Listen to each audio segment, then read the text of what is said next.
Okay. Ladies and gentlemen, welcome back to the channel. My name is Chris, the High Guy Jacobs. And today we've got a special episode for you. We are doing something new called Doomsday 102. Same type of situation as what you would see in a classes, a schools in session episode, except we are going to do this with a group. And the group that we have today is Alliance DDKT out of 784, also known as Doomsday Killer Tyrants, currently led by someone by the name of Kingsback, and sitting at about 2.5 billion might. First and foremost, welcome to the channel. Thanks a lot for doing this for me, guys. Thank you. Thank you. It's DDTK, actually. Did I say TK? TK? DDTK. TK, yeah. Perfect. Either way, DDTK. We'll get it in the right way, and then I can edit it later. So... Okay, so the first thing we're going to be doing here, guys, we're just going to kind of run through, like I said, I'm going to show you off my account a little bit, the kind of things that I like to focus on. And then, like I said, if you have any questions or concerns, feel free to pop in and ask those questions, and we'll address them as we go. By the end of it, I'm hoping that you'll have a better understanding on some of the nuances in the game, some of the context in the game, maybe some of the mechanics that you thought you knew, but there's some actual realities on how they work. Maybe you don't know necessarily how the survivors or beasts work. We're going to dive into all that. So I hope you guys have some fun. I hope you guys enjoy. This will be a good one. Don't forget to have your lifters. Don't forget to have your bevies. If you got a coffee, make sure you got something going too, because this is going to be a good one. So first and foremost, guys, what I'm going to do is I'm going to talk about squads a little bit, and I'm going to talk about equipment. Anything that you can kind of see in the profile. So if you pop to your profile, you're going to obviously your equipment, your more info, your squads and stuff like that. But I want you to ask yourself a couple of questions. First and foremost, what is your main focus in this game? Is it to march 5 marches in the field, to be strong across all types, to be a force to be reckoned with? Or is it more like you're trying to do the best that you can with the budget that you have? Anybody feel free to answer. What would you see that you're closer to? A force to be Power reckoned across with. the board, but I do partially spend. Okay, so we have some people that spend... Sorry, was that Electra? Do the best you can with the budget you have, I'd say. Okay, and that becomes the biggest understanding. We all want to be super strong. Like, we all want to be the best that we can be. We all would love to send 5 marches out and fight like Safe Me and fight like Rogue and all these kind of guys. But the truth is they spend hundreds of thousands of dollars on this game. Okay? Just to let you know, Safe Me... Sorry, what was that? I said most of us, we don't have that to spend. Well, exactly. Safe Me alone has spent, this is over a year ago, had spent over $1 million on his account. So In South Africa, to buy some on the game is expensive. Exactly. It's super expensive. And once you start to understand this, and you understand that their whole perspective on the game is that they want you to fight with 5 marches in the field. They want you to spend on everything so that you're good at everything. They want you to do all of these things because that's going to cause you to spend more money. But my mentality is to be as strong as you can, hit as hard as you can, for effectively as cheap as you can. Now, I spend in the game too, so I'll give you some tips on the packs that I spend on. I'm not necessarily the best spender in the game. I definitely do spend some stupid things. But there's a lot of decent things that you want to kind of keep your eye on, packs that you want to kind of keep your eye on, things like that. And we will talk about that too. But the concept that I like to bring is that we're trying to be as effective as we can for the budget that we have, right? So that we can still earn the rewards that we want and still enjoy the game. But as you'll see, a lot of that comes down to asking yourself, where are you going to put your resources, whether that's money or in-game resources, to make yourself as strong as possible. And as you'll see, one of my big things is that I don't have parts on my riders. I don't have parts on my ranged. I've only got parts to my infantry. Right? We see this, right? Now, Yeah. Now, I could go ahead and take these parts if I wasn't as much and spread them out to ranged and riders. But I'm an infantry player. Everything I do is infantry. I can run... I'm ranged. And if you're ranged, that's perfect. So you're going to do the opposite, where you're going to be running your gun, your helmet, and your backpack as your main. right? Those are the ones that you want parts in. You don't need parts in your knife. You don't need parts in your vest. You don't need parts in your pants, and you don't need parts in your boots, because those literally only provide benefits to those specific troop types. Okay? So my best advice is choose what you are and stick to that.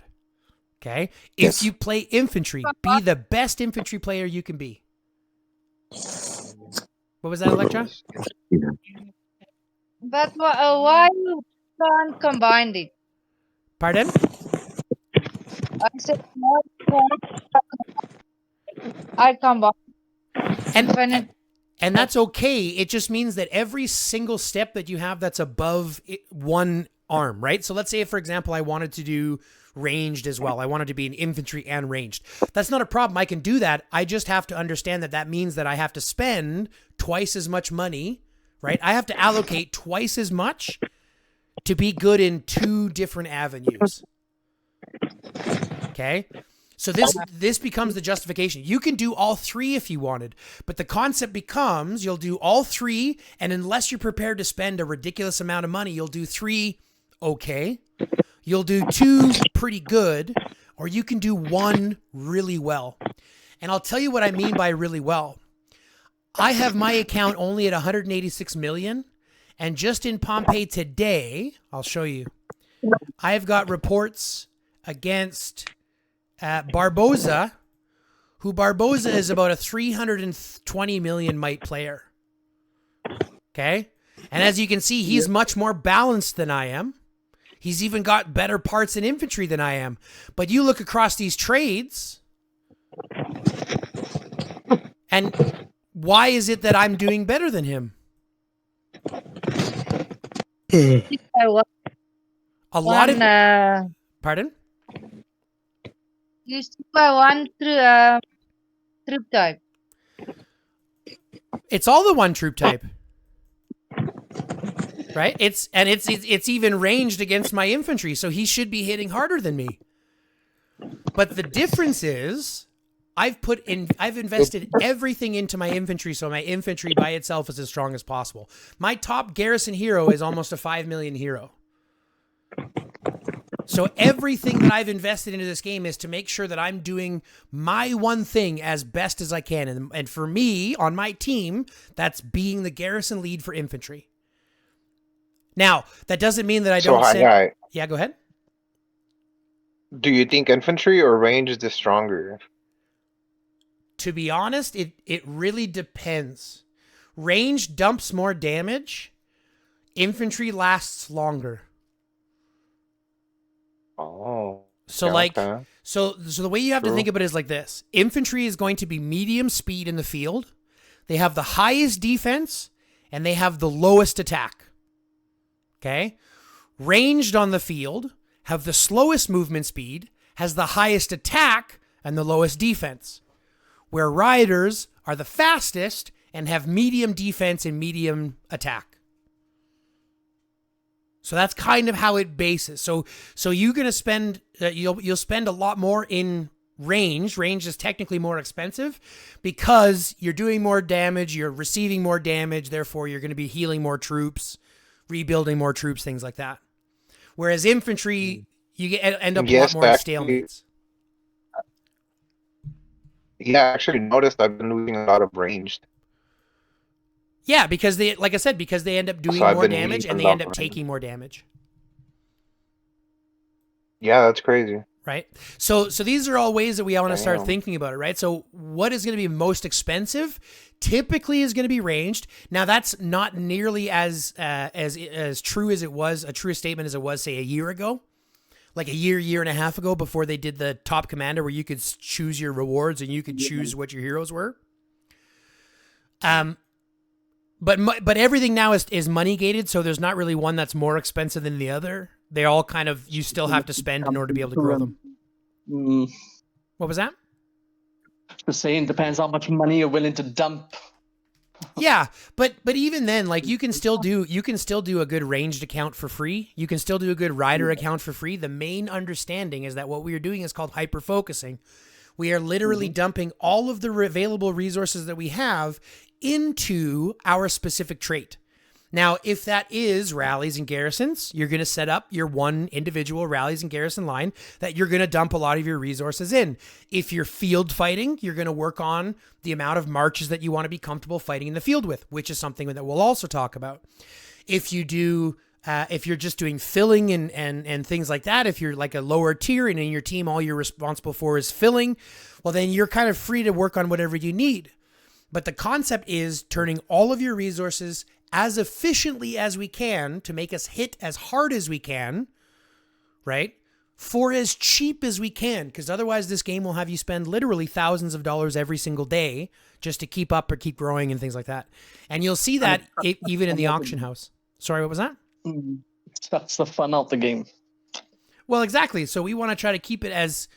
We want to try to take advantage of the system as much as we can so that we can still have fun with the game without having to dump our 401ks into here, okay? Yeah. So Progress definitely slows the higher up you get. 100%. 100% it does. But this is also why we also need to be smart in our resource usage. For example, do you guys use resources and speed ups and things like that for Alliance League? Yes. Everyone was. Why? Have you looked at what the rewards you get comparative to Top Commander are? Now I have, since you taught me last time, but this is why I want the rest of the class to learn, like... Sure. But this becomes my point. We don't. We look at the event for what the event is. But if you look at the rewards that you get for Alliance League, for the most people, the max rewards you're going to get is something like 15 to 20 max frags. Where in Top Commander, you can get 250 for the main hero. Now, granted, Top Commander is hard to participate and win in, but this is where being smart with your resources comes in. So I'm an infantry main, right? Which means that anytime I have an IR like this one, for example, right? Top Commander is on right now. I'm getting my basic minimum points, right? 1.3 minimum, 1.3. I'm not pushing in. I'm not pushing for these heroes. I'm saving up all of my speed ups, all of my resources and everything else so that when the infantry hero drops in 3 months, I'll have enough fragments on hand, right? I've got, what I have for frags right now? I've got 423. So by the time the new infantry hero drops, I'll be able to awaken them right away instead of having to wait to work on them. See, the biggest thing that happens is most people will run into a situation where they're working on older heroes thinking that it's good to I've been working on them, so I have to get them awakened. You want to be ahead of the game, not behind it. So you want to save up enough fragments so that when that new hero hits, you can get it and awaken it right now. You don't want to wait 6 months to awaken that hero because by that time, that hero won't be meta anymore. It won't be near as impactful in the field anymore. You got to be ahead of the game instead of behind. But this also means focusing on which heroes you want. I'll give you a prime example. This one here, if you're a ranged rally player, you're going to participate in this one because these are your ranged rally heroes, right? You've got Cedric, you've got Ethan, both of which do really well in ranged rallies and garrisons, right? So you're gonna participate for those. But the next hero coming out for riders is going to be a garrison hero for riders. So if you're a garrison hero and a rider main, that will be the one that you participate in. If you're just a garrison or if you're just a rider hero, maybe you'll wait for the rally hero that comes out the next rotation. You see what I'm saying? Everything follows a pattern. We just had a ranged rally hero. Sorry, go ahead. No, sorry, go ahead. No, I was talking to my child. Oh, okay. I take that too. Don't worry. I speak to her in Afrikaans. No, I thought you said something to me. It's all Hey, good. hi guys. Yeah. So that's one thing I've been doing with Top Commander. Actually, I've been saving my arrows to when I have enough arrows, I could actually just go through it all the way. Sure. Yeah, I've been doing that as well. You should be doing that with your arrows and your splendid steel. Okay. You should be saving your splendid steel, your files, until you have like 3,000 of them. Okay. Okay, before you look at using them, because let's look at and do some numbers here. Okay, first off, you need to use at least 300 to be able to rank. So you need to use at least 300 to be able to get anywhere. Okay, but let's look at these rewards. Let's say we use 300. Okay, and we get ranked. Well, right now, I mean, 300 to still get us in the top. Let's say we use 300. That would put us currently at 27th position, right? So 27th. So for 300, we're getting 30 cores. Okay? Mm-hmm. We can do that and maintain, if that 300 is going to maintain us in here the whole time, that's not bad. But 300 isn't going to give you 30 cores every time. Chances are for your 300, you're going to get 5 or 15. So if we multiply that by 10, that's 50 to 150 cores, repeating it that way, versus saving those 300 or 3,000 and getting between 180 to 250. In one go. In one go. Mm-hmm. Okay. So yes, it's possible to use 300 at a time and work on your cores that way, but it's not going to be as time effective. And remember, there's two things that we're thinking about here. We're thinking about money efficiency and time efficiency. Those are the two metrics in this game that cares about. Things are money gated and time gated. Okay. So save up all of that. And I mean all of your speed ups, all of your resource packs, all of your vehicle stuff. Like I'll give you a prime example. I look at my vehicle stuff right now. I could easily go ahead and drop this right now. Look at this. I've got enough. I've got more than enough. Mm-hmm. This isn't my goal. What's my goal? To get those top heroes, to unlock them and awaken them. And on that first hero, if I can manage to get a couple of cores to transcend a couple of times, like even now, I don't think I'll ever get my Boyd fully transcended, but having 2 transcended skills is monumentally improving his ability. And that literally comes from ranking 1 time. Okay, ranking 1 time in Splendid Steel, and you can get 2 skills done. Okay, so saving everything. Don't use it for AL. In Alliance League, the only missions that I ever do in Alliance League, and I still manage as, top rewards for what we can. Let's see if it's still here or not. It's not. But because we just had it, right? We just had Alliance League. Yeah. The only ones I do in Alliance League is farming missions, stamina missions, because you can do those for free, zombie missions, and that's about it. And the buy ones. If you're going to buy ones, if you're going to spend, it's not a bad time to spend during Alliance League because you can double whammy your rewards. But that's about it. I only do those missions. Farming, stamina, zombies.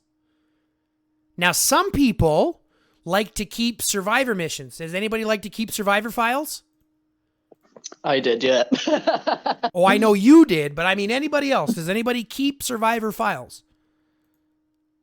No, they cost money, don't they? No, these ones you get for free. These signaling devices, you're getting these bad boys for free all the time. You mean saving them up? Have you been? Have any of you been saving up the files? No. Good. Oh, okay, yeah, and the survivor rescue. Yeah, the survivor rescues. Because Have you No, been I usually spend them just to upgrade. good. Yeah, good. same. Okay. So I know that some people like to keep them for Alliance League, and fine. If you want to keep them for Alliance League, that's fine. You're still going to end up using them every 2 weeks. I'm okay with that. What I don't like is people sitting on thousands of these bad boys. Because here's the truth about survivors. First and foremost, they provide these passive buffs. All of these passive buffs, the higher level they are. Okay? And this is going to include things like training speed, training materials used, heal speed, hospital capacity, right? Overall gathering speed, production speeds, infantry squad attack, defense, and HP, rider squad attack, defense, HP, right? All these passive buffs are happening just by having them leveled up. So always, my best advice, use those survivor files, get these leveled up, make sure you're getting all of those passive attributes. It's the same with your Doomsday Bond. The higher level your survivors are, the higher your Doomsday Bond. And these are also bonus attributes that you're getting specifically just for having these survivors leveled up. You don't have to do anything and you're getting these ones.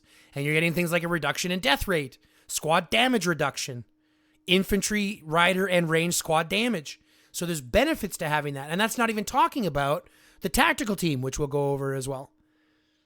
Okay, so make sure that you're using them. If you keep them for Alliance League, then you have extra choices for Alliance League, but I don't ever do that. I like to use them as much as I can, benefit as much as you can off those survivor buffs, okay?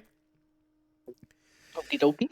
But this comes down again, to talking about squads, right? So we're talking about infantry, as an infantry main or a rider main or a range main, what needs to be your focus?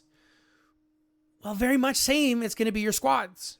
You want to have as many of you can in your main as you can. I want to be able to run 5 marches eventually, so 1.5 million, 2 million troops is kind of my goal. But for riders and ranged, what am I doing with them? I'm filling rallies and garrisons. That's it.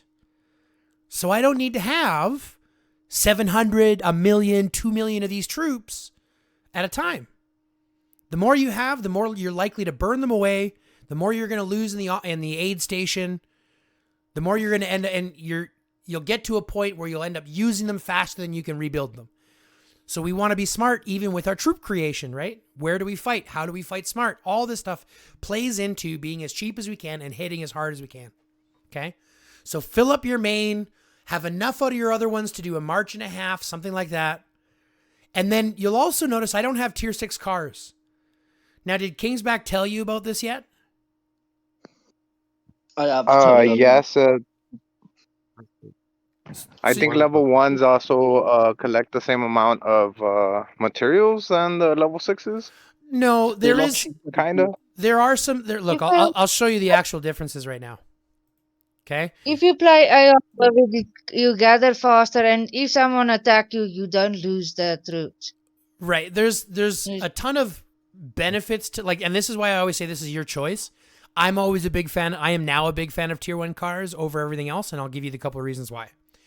The only benefit you have to armored vehicles to tier 5, tier 6s and higher is that you get this right here, the supplies container, where you're going to gain bonus resources after gathering, right? And a reduction in the amount of resources needed to heal engine squads at the hospital. So they make engines cheaper to heal, and it gives you bonus resources. But the cost to train these, let's just look at this. The cost to train 2,000 is 1 million wood, 1 million food, 500,000 steel, and 320,000 oil for 2,000. Whereas I come over to tier 1, and we're talking about just tomatoes and Next wood, to nothing. right? It's literally nothing. Let's look at the time.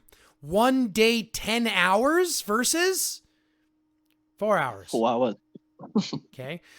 Now, people are going to say, but you don't get the benefit. You don't get the resources here. And you're right. I don't get the bonus 10% resources or the reduction in resources needed to heal engine hospital squads. I don't get that.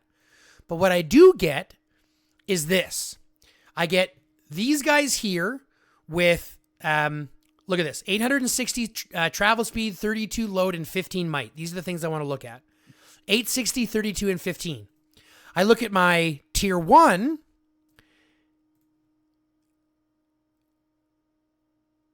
Much You start to faster. see the difference.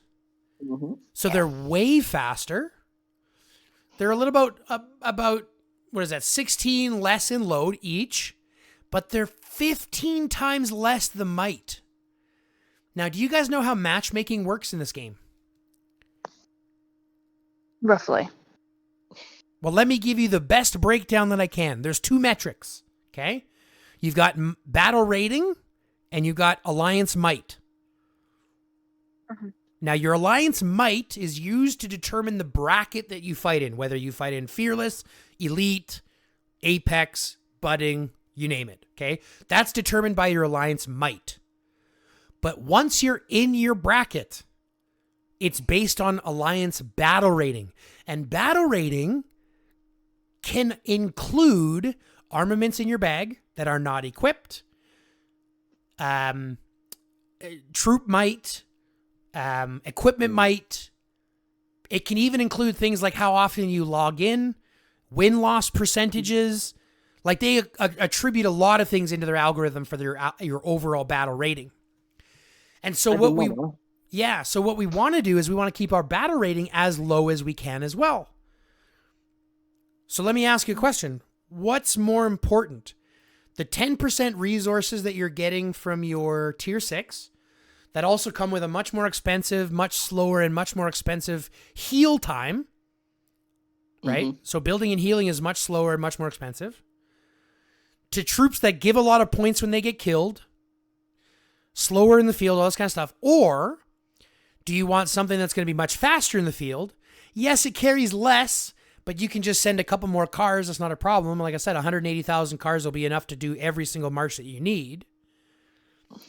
Healing time is almost instant. Training time is almost negligible. And It's a no-brainer. you can start to use them for your advantage. I use them in Bounty Ground, for Christ's sake. Like, I don't know if you guys know this, but this is what I send to Bounty Ground. I send Sarah and Jeremy because they provide 60% travel speed to engines. And I use tier Right. 1 cars. No one can touch me. I will rank top 10 every single time. No one can touch you. And yet you can turn around and chase everybody and beat them, right? Because they're going to run away. They don't know the basics of it. And you can chase. I get 8 kills in a game, top 10 every single time using tier 1 cars. And then I come to heal them. And guess what? 1,500 cars literally takes 3 seconds to heal. What?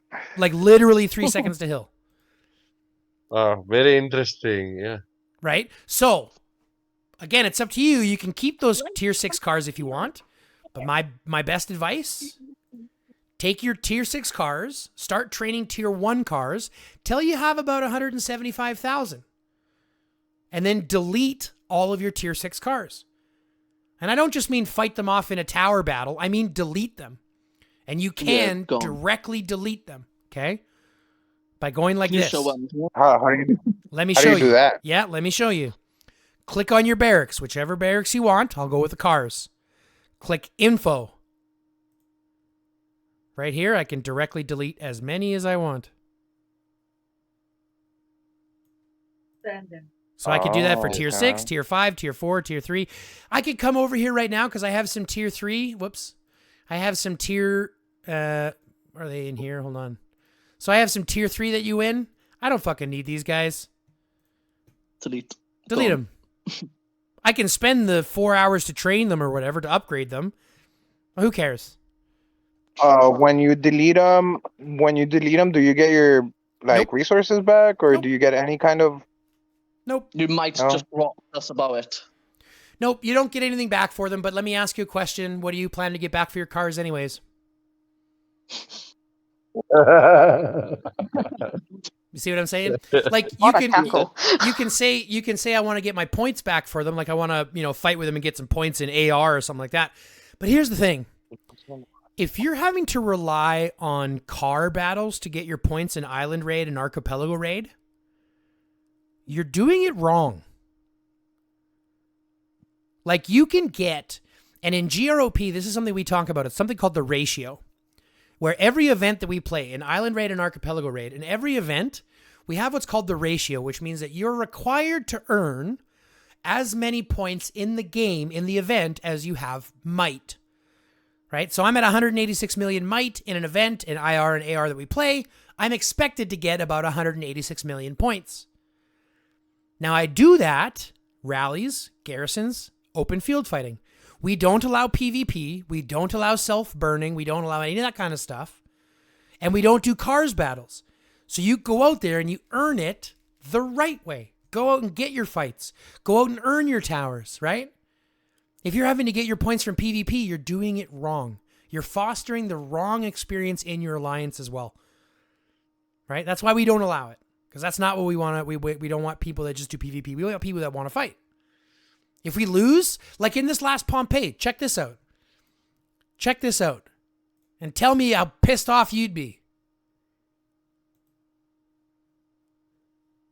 We lost by 800 points. Literally in the last 30 seconds. Yeah, I'd be pissed. I would. But you know That what sucks. we didn't do? We didn't What's piss and that? moan about it. Yeah, we lost, but guess what? It was an amazing fight. It was literally down to the last Well. canister, last building, last anything. Amazing fight. And I got comments from the other team afterwards saying, good job, good fight. Like, who cares if you lose? The point is to get out and do your absolute best. Hit as hard as you can and get the reports that you want, right? To make yourself feel good about what you're doing here. That's all this matters. That's all this is. Okay? So when you're looking at squads, you're going to fill out your main, have enough for your other ones that you can fill your rallies and garrisons, and get rid of your tier 6 cars. Get your tier 1s. And start rocking them. Okay? Yep. Mhm. And it's going to be, again, same with your equipment. You're going to be doing the same with your parts, all that kind of stuff. Hyper focus, hyper focus, hyper focus. Now, I will address something because people ask when it comes to the equipment, which parts do I want to focus on first? Do I focus on the bag first, for example? Okay. Most people. Well, there's reason for that, but there's also strategy against it, and it depends on your troop type. Okay? You remember how we were talking infantry has the lowest attack, highest defense? Yep. Ranged has the highest attack, lowest defense? Riders are in the middle, right? Yep. So the backpack is kind of related to that. At least for my opinion, from my perspective, it's related to your type. So me as an infantry main, I know that our goal is not to pump out skill damage. Our goal is not to pump out squad damage. Our goal is to be as tanky as we can, have as much HP as we can, as much defense as we can, and then as much squad damage reduction as we can. Okay? So as an infantry main, my first goal is to get the white part on my HP, get white part on my HP, and then probably get white part on squad damage reduction. Now, if I'm a rider main, this might change a little bit. As a rider main, you're going to be focusing more on your attack and your defense. So those will be the ones that you'll typically get first because they hit harder. You don't have to worry about speed. You get to control what's happening in the field. And on your backpack, you might want to do your skill damage dealt or your squad damage, right? You might go squad damage and squad damage reduction with riders instead. Because yes, they deal skill damage, but they're not dealing as much skill damage as ranged, for example. And as a ranged, you might choose your backpack first because there's so much damage being done by skills. For example, you guys know how damage works, right? Yes. Okay. Yeah. So we know that there's 3 types of damage: basic attack, counter, and skill. Did you know skill damage accounts for 40 to 50% of the damage dealt in a fight? I did not know that. So skill damage is one of the hardest hitting metrics in the game. That's why heroes like Sophie and Ethan, Cedric and Ethan, Ethan and Lewis, all these guys that do massive amounts of skill damage, these are the meta massive heroes in the game. Ethan is the best hero in the game right now currently, specifically because he spits out so much fucking skill damage. Yes, he's tanky. Yes, he provides great buffs and shit like that, but his true measure of madness is the fact that he puts out so much skill damage. Okay? So 40 to 50% of that is going to come down to skill damage being dealt, which means as a range main, increasing your skill damage dealt is important. Increasing your overall squad damage is important. Because you have lacking defense, a damage reduction is important. So your backpack as a range main becomes your most important. But it's not your most important as an infantry. And you also need to know that the parts for your backpack are twice as expensive to upgrade. Right? I look at this. Almost for me at the moment, just Right. to upgrade one part. That's right. On the backpack, they're expensive. I look at the compass, for example, 28 of these fucking high polymers, and high polymers are a pain in the ass to get. But I come over here and I do my steel plate for only 14. How much is the white part set? Well, it doesn't say. Probably double the gold, is it? Well, it's going to take me 22 polymers to get my next white. 22 polymers and 33 magazine right, parts. I see it. Yeah. Right? But that's going to give me my next squad infantry HP up to 15%, which is huge. Because again, if you didn't know, HP is the most valuable stat in the game currently. It's the hardest one to get. Like, it's the hardest to get in any place. And refineries hard to get. Pardon? Yeah, and refining, you're not getting HP. Refining, I like to refine everything in equal. When I got this account, all the infantry was already refined, but I've refined everything kind of equally. Because it really depends. I don't need research speed, for example, so I don't really care about this one. Rating resources is, yes, it's important, but it's not nearly as important, I think, as heal speed or training speed. So I'll probably do these ones first before I do those ones. But that's, the refinement is going to be coming down to your own personal choice. That's also why I suggest when it comes to the what is it?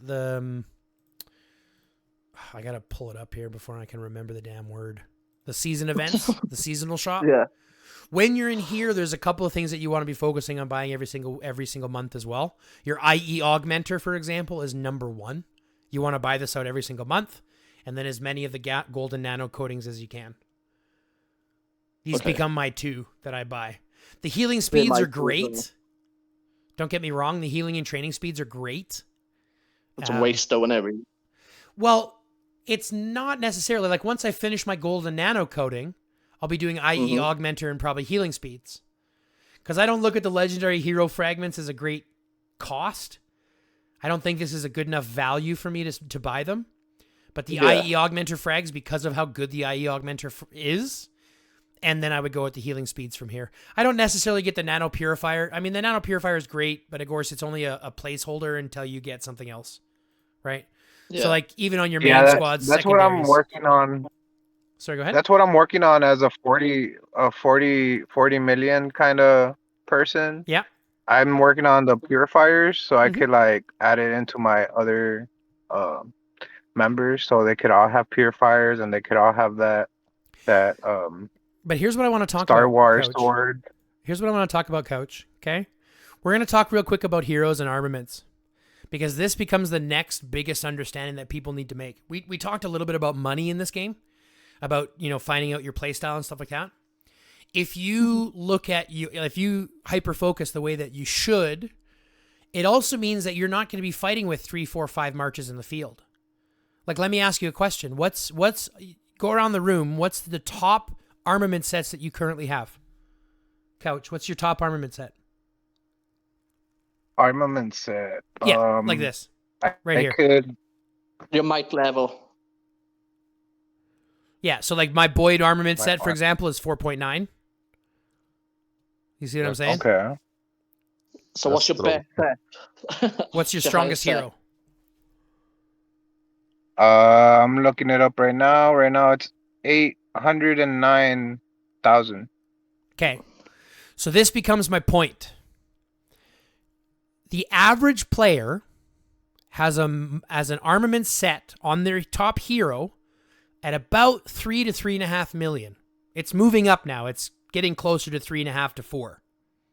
Okay? But the average player has an armament set of between 3 to 3.5 million. If you take a march into the field with less of an armament set than at least 3 million, you're fighting up heavily. Okay?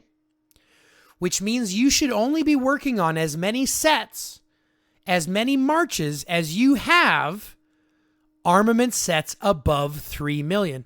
For example, I only have armament sets on my top 5, but I only fight with 3 of them. I fight with Boyd, right? He's my garrison captain. I fight with Stella. She's my rally captain. And then I fight with 1 march in the field, guys. At 180 million might, I fight with 1 march at a time in the field. Now you're going to ask me, how do you still get your points fighting 1 march in the field? Go ahead. Yeah. No. Someone can just Someone can just ask the question. I'll answer it. Someone can just ask the question. I'm just kidding. Why do you only march with 1? What, or how do I do it with only doing 1? It involves fighting with your team. Think about it this way. If you have 2 players, right? Let's say I take my top 5 marches. 4.9 coming out good, 3.9 coming out decent, 3.3, but then we kind of drop off 2.7 and 1.4.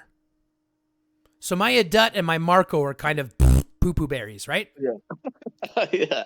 So I'm going to take these 5 marches in the field and I'm going to send these 500,000 troops immediately to the hospital. Yeah, I got you. Okay?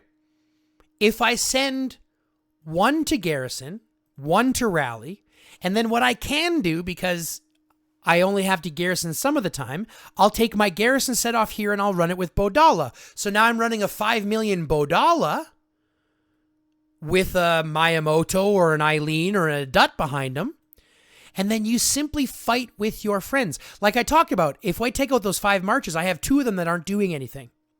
So if you have 2 players who send out 5 marches, each with 2 not doing anything, out of those 10 marches, you're really only fighting against 6. So you're realistically talking about conserving resources and hitting harder through a focus strike. Is that correct? It's exactly right. It's not only are we thinking about making sure that we're punching as hard as we can, but we want to be smart with our resources. We want to be smart with our troops. Every troop that we send to the hospital, we have to spend to get the fuck out of there. Yeah. So we want to be as efficient with what we're doing. So if I have 2 players that send out 5 marches each, they will lose to 4 players with 2 marches each. Yeah, I got you. 'Cause the other 2 ain't doing nothing. Right? So this is where we as a player need to be as efficient in our own set. Okay? So I have Boyd set up, I've got Stella set up, I've got Bodala.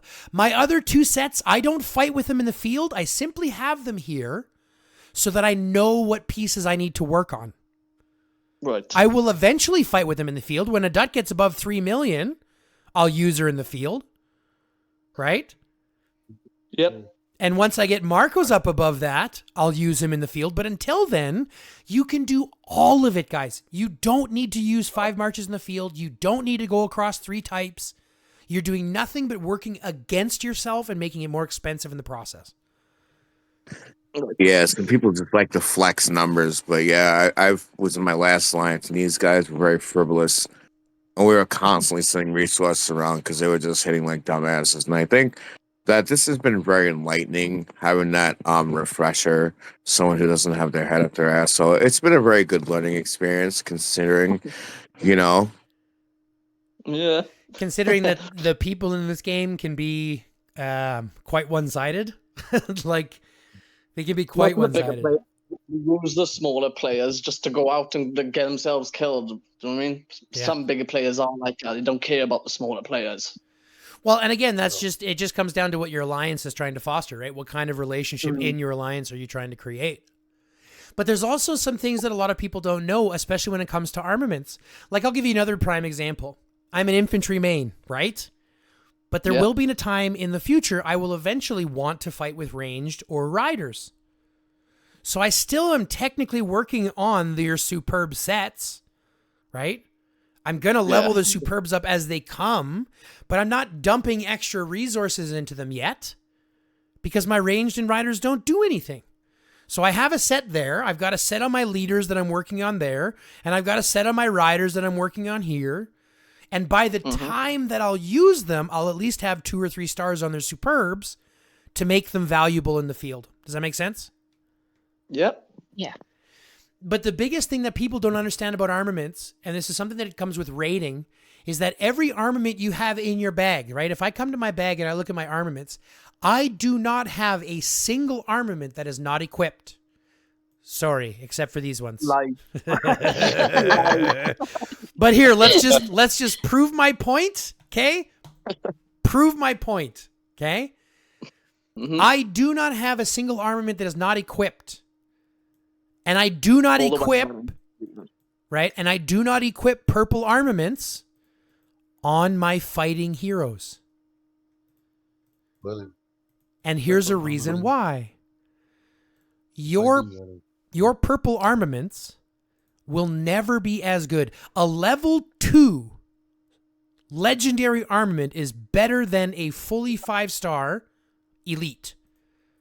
A fully 5-star elite Because it has the most efficient stats possible, the highest rating. Yeah, basic attributes are there as well. It's because of the honed gold. attributes effect. It's because of this right here. Because here's the difference. If you look at the difference between an elite and a legendary, you'll notice the basic attributes are a little bit different, right? So this one here is 7.5 food gathering speed, whereas these boots, when they're 3-star, are 13 or 11. So technically, you could think that these ones are better, right? Because I've got a higher gap here.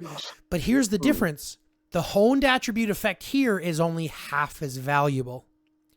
So food gathering speed here goes to 8%, whereas food gathering speed here, right? If I look at the hones, I can't do that while they're out. Fucking stupid.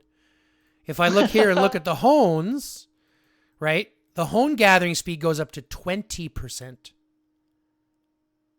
You see what I'm saying? So an elite will max out at 250-ish thousand might total at maxed stats. Whereas you can get 250,000 might at 2 stars. 1 star. Right? 1 star, I haven't even put any honed attributes in here and we're already over halfway there out on a superb. Do you see what I'm saying? Yeah. Yeah. So like basically the purples are a staple for a starter until you get something better. Kind of. Placeholder. But remember, here's the thing. We're not sending troops in the field. We're not fighting in the field unless we have that armament set up to, right, 3 to 3.5 million. And you're not going to get 3.5 million sets with your elites. Now, if you're currently at 30, 40 million might, I'm going to be directly honest with you. It doesn't fucking matter what you do. And I don't mean to be mean, but it literally doesn't matter what armament sets you put on. You could have no armament sets and you'll be just as efficient against the average player at 100 million, right? So your goal cannot be to fight in the field in those situations. Your goal has to be take advantage of your rallies, take advantage of your garrisons, fight with one march, your best march, and be super smart with that one march at a time. Learn the mechanics while you're growing so that when you get big, you have a better standpoint to fall back on with your actual troops that you have. Yeah, the example that you're saying right now would be on Horde. If you garrison on Horde, actually you get like maybe 10 times as more points that you usually get when you're outside and not garrisoning. Because that's how we started in our alliance. We were just attacking the zombies on Horde and not garrisoning. But then I realized garrison makes more points, so I just told all my alliance get in garrison instead of right. Garrison points and rally points you will end up getting. So when it comes to events, you can get more points by fighting in the field. Don't get me wrong. It's technically cheaper to get it from fighting in the field once you get past a certain might, right? Once you have that 3 million set, or even 2.8, 2.9 if you're really struggling, right? As long as you fight smart, fight in a group, not by yourself. Run from the people you can't fight for the people that you can't run from. You see what I'm saying? But even following that advice, you'll notice, how many of these do I have? How many nano purifiers do I have? Only 3. I don't have one on every march. I don't have one on every line. Now, granted, you can say because some of these I have, right, like I've been working on my war drone a little bit, and I've got my IE augmenter, right? But that's on my main line. I still have purples on my secondary. But you don't need to have one for every march. You only need to have one for every march that you're going to use. And every other armament, right? Every armament that you have in your bag that you are not using is counting towards your rating. So what I suggest everybody do, and I did this with Kingsback as well, equip your lines, right? Like I've equipped my 5 main infantry lines so that I'll eventually fight 5 in the field. I could probably dismantle all of these equipments as well out of Marco, because I would never, I don't necessarily need to have a 5th march if I have one for ranged and one for riders and one for leaders as well. Knowing that I don't fight with them in the field, I could go ahead and dismantle those as well. But I do sometimes not follow my own rules, and sometimes I'll send 5 in the field to help with debuffing and buffing and stuff like that if we don't have it. It just hurts way more than I want it to. And I end up regretting it every single time. But equip the lines that you're going to march, whether that's 1 march or 2. Equip your other sets that you're still working on those superbs. And then equip your farmers with their farming specific armaments. And then other than that, you don't have to put armaments on anybody else. I hope you guys know that you don't need to have armaments on your supporting heroes, right? You know this, right? Yeah, yeah. I mean, I'm hoping so, but the delay... I only the do delay- it like like on my like gatherers. Like if I have a set, let's say per se, that like I would do like steel gathering speed on the doctor or whatever. But they're just trash shit, you know. And then I'll just Sure. you know. I'm not worried about that. I mean Yeah. on the supporting heroes. So like if I send Boyd Riven, right? Boyd Riven as a garrison line. I've got armaments on Boyd. I do not have armaments on Riven. We understand that we do not need to have armaments on Riven, right? We don't need to have armaments on the supporting hero. The supporting hero, the assistant hero, only brings their skills. They don't bring their talents. They don't bring their armaments. They only bring their skills. We get this? Can I ask why? Are you saying the leading hero, only the leading hero needs to have armaments on? Yes. Okay. Only the leading hero. The support hero, the only thing that the game calculates in that supporting hero is its 5 skills. It does not equate this. This here is only for the leading hero. Only the leading hero's talents matter. Okay? And only the leading armament hero matters. I do not need armaments on any supporting heroes. Even if you look at my gathering lines, I've got 5 gathering lines, 5 leaders. Oil, food, steel, wood, anything. But if I go down here, nobody else has armaments. Nobody else has armaments. Because remember, every armament you equip is going to increase your might, which will make your matchmaking harder. And you do not need armaments on your supporting heroes. It will not actually help. It only hurts you.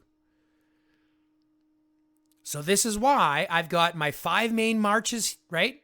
Boyd runs with Riven, Stella runs with Eddie, Bodala typically runs with Eileen, Dut runs with Miyamoto, and Marco I typically run with Lee or Claude. Claude's not high enough level, so I run with Lee as a debuffing line. I then have Lewis, who's holding my ranged armaments. I've got my 5 gathering heroes, my leader holding his leader armaments, and my rider's holding her rider armaments, and that's it. There are no other armaments on any other hero in this entire thing. And like I mentioned, I went through and have dismantled every other armament that I am not using. Because just like we want to be as effective with our resources, if you're a range main, does having your infantry armaments up matter? No. Because you're not going to be fighting with them in the field. And if you are, you're doing yourself a disservice. Okay? So as a range main, you want to keep all of your ranged armaments, all of you superbs for your riders and infantry and leaders. But literally everything else you can openly get rid of. And then I save all my purples and even my purple fragments. I will only use these to make farming equipment. Now you're going to say, well, what's the difference between farming equipment? Anybody? What's Bueller? the difference? Yeah, that's good. I'm a jerk. Don't get me wrong. It's fine. I like to have fun with people. Okay. So there are specific armaments inside of these, inside of your armaments that are specific for farming. Now, first and foremost, you could go ahead and put sturdy hiking boots on, or you could put heavy mining boots on, right? You can equip these ones on your farmers and you could hone on farming attributes, right? You could do that. But look at this basic attributes. Do you guys ever need help killing zombies? Do you ever need help? Yes. Pardon? You need help killing zombies? Oh, I guess. Well, I mean, I just kill zombies to upgrade my player, so. No. I mean, do you need help killing zombies? As in, are zombies hard for you to kill? No. Yeah, they're pretty easy, right? Mm, They're super easy. You just no. go kill them, right? So why the hell do we give a shit about Yes. extra damage to zombies? It's irrelevant. Right? We don't care about That extra is true. damage to zombies. It's irrelevant.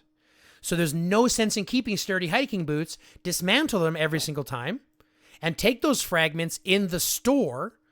And if you didn't know, there's an armament store, right? The armament shop every single week, and you're going to clear out the fragments and the honing chips. Okay? Yeah. I So- mainly go for like zombie kill XP, and I run like Holy Guard with Martins just to buffer it along, you know. Sure, but let me ask you a question. Yeah. Do you know how many zombies it will take to level one legendary hero, one level between level 50 to level 60?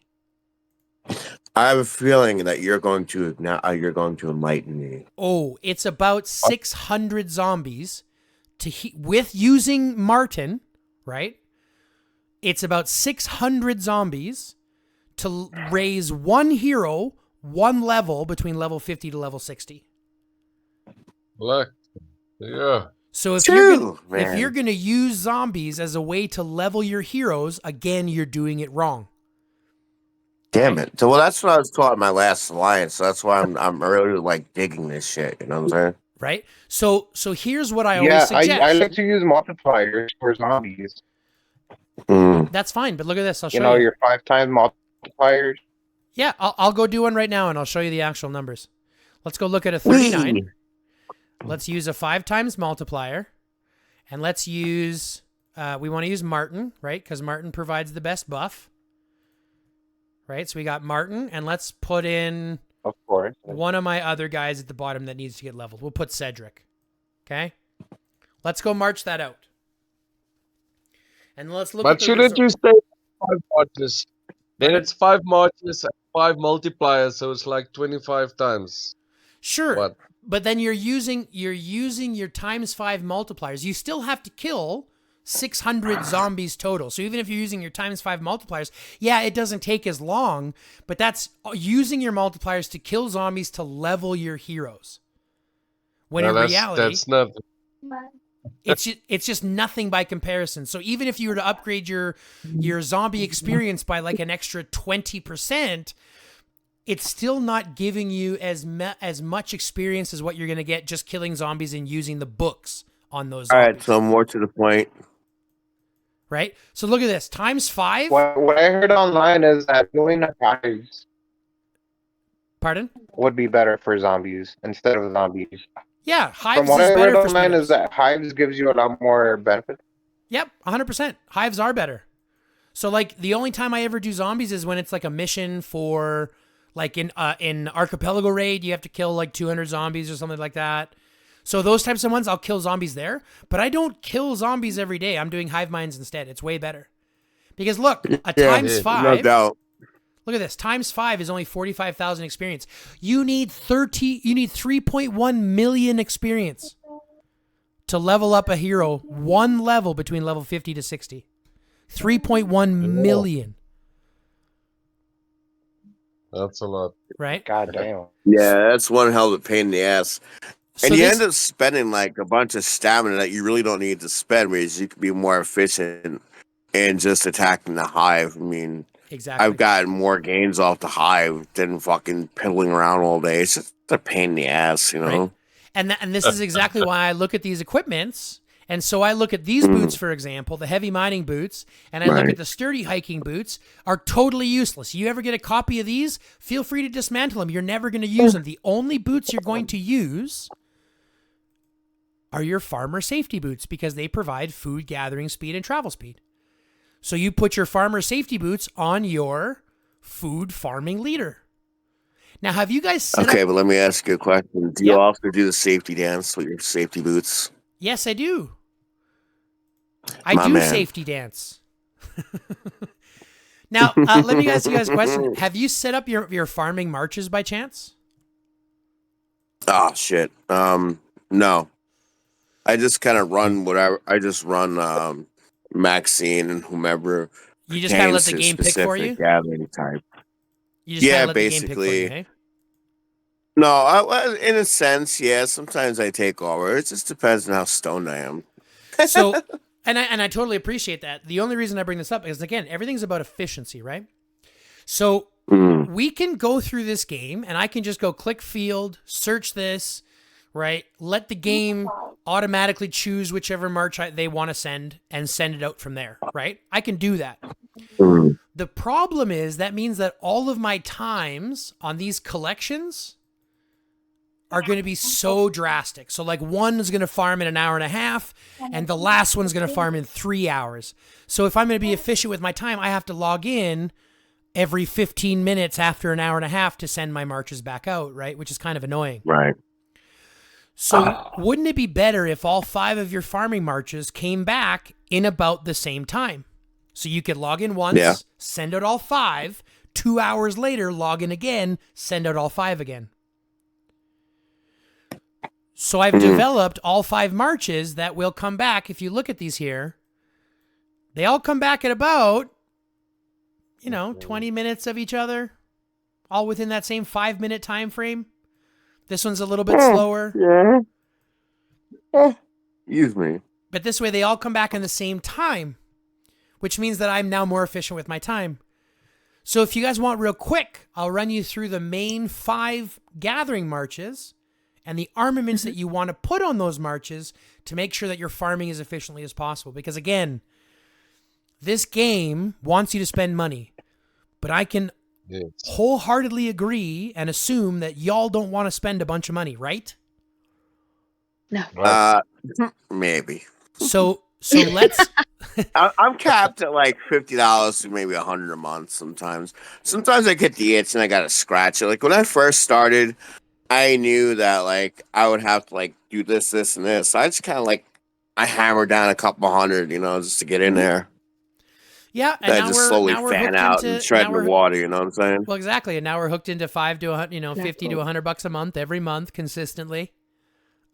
Yeah, I can afford it though. I can Yeah. afford it though. I hope so. If you can't You know? afford it, we're in a different problem. That's a different conversation. So I mean, you might, as my mother used to say, you're pissing wine with a beer wallet. So I mean, yeah, I always make sure that after I pay my bills and I have another job and I have a passive income, so I always have everything just shoot, So I like to treat myself to something because if I'm gonna be here for a while and I like the game, it is kind of boring at times, but like I like it.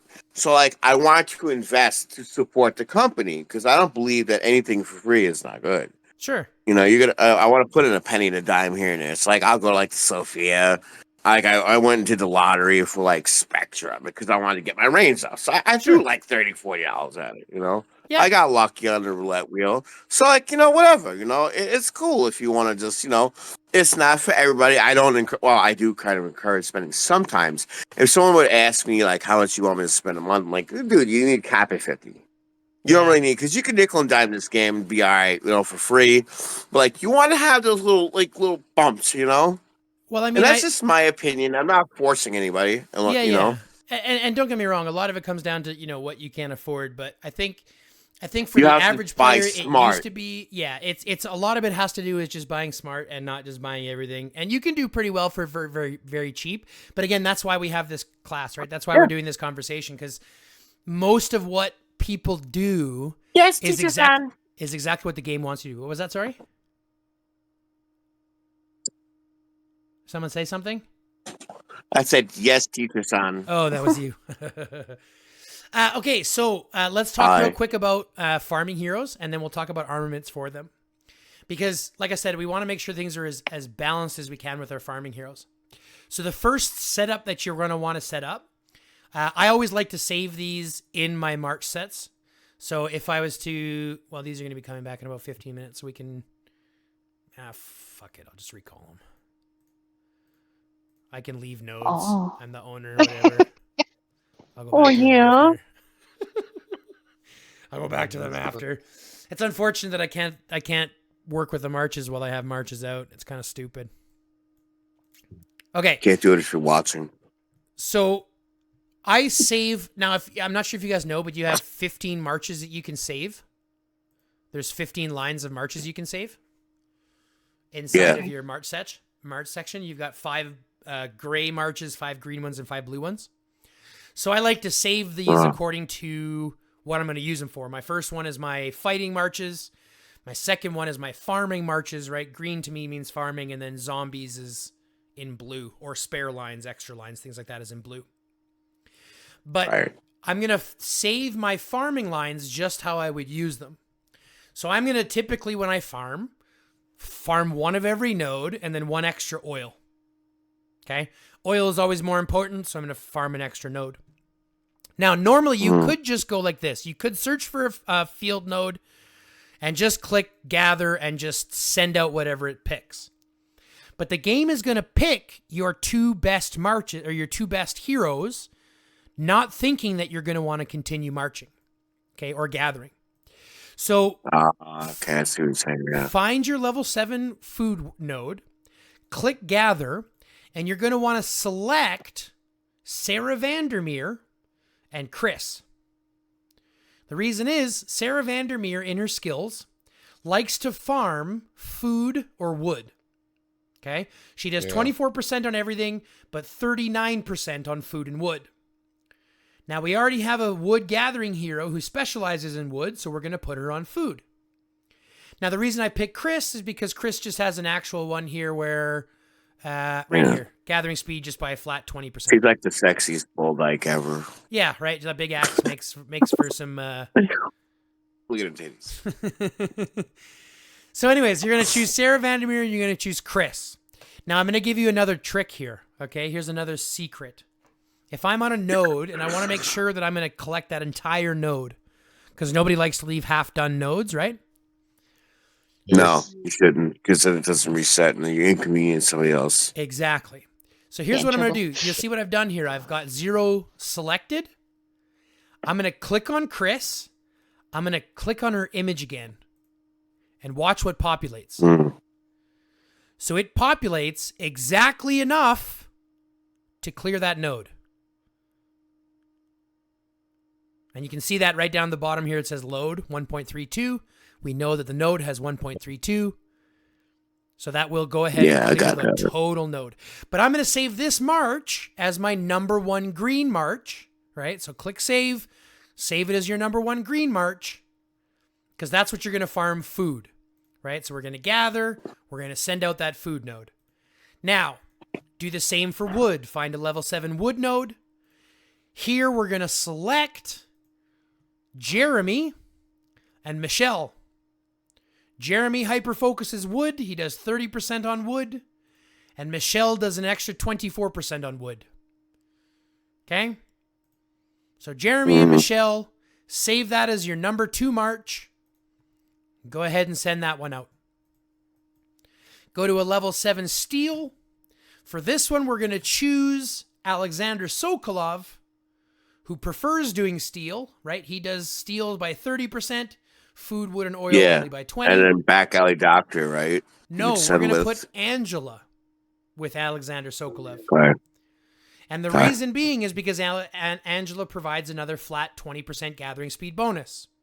I was taught wrong again. Well, not necessarily. You can move these around a little bit. The only reason I prefer doing it this way is because it leaves us with a nice 5th march, which we need.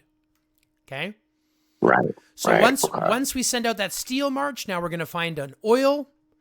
And the oil one is pretty easy. This one is actually going to typically self-populate for you because it's very well known.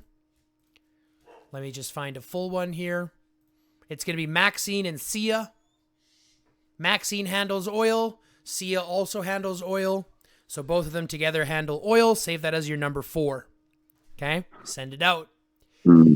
Now, because we want this 5th march to be able to farm anything, and we want to be able to fill a full level 7 food or wood, let's find a level 7 food or wood, and we're going to gather with our 5th march being Andrew Morrison and the Back Alley Doctor. So Andrew Morrison does here 18 and 12% for gathering, and the Back Alley Doctor does an additional 18 and 12%. Okay? So you pair them together as your final march, and you're going to save that as number 5. Okay?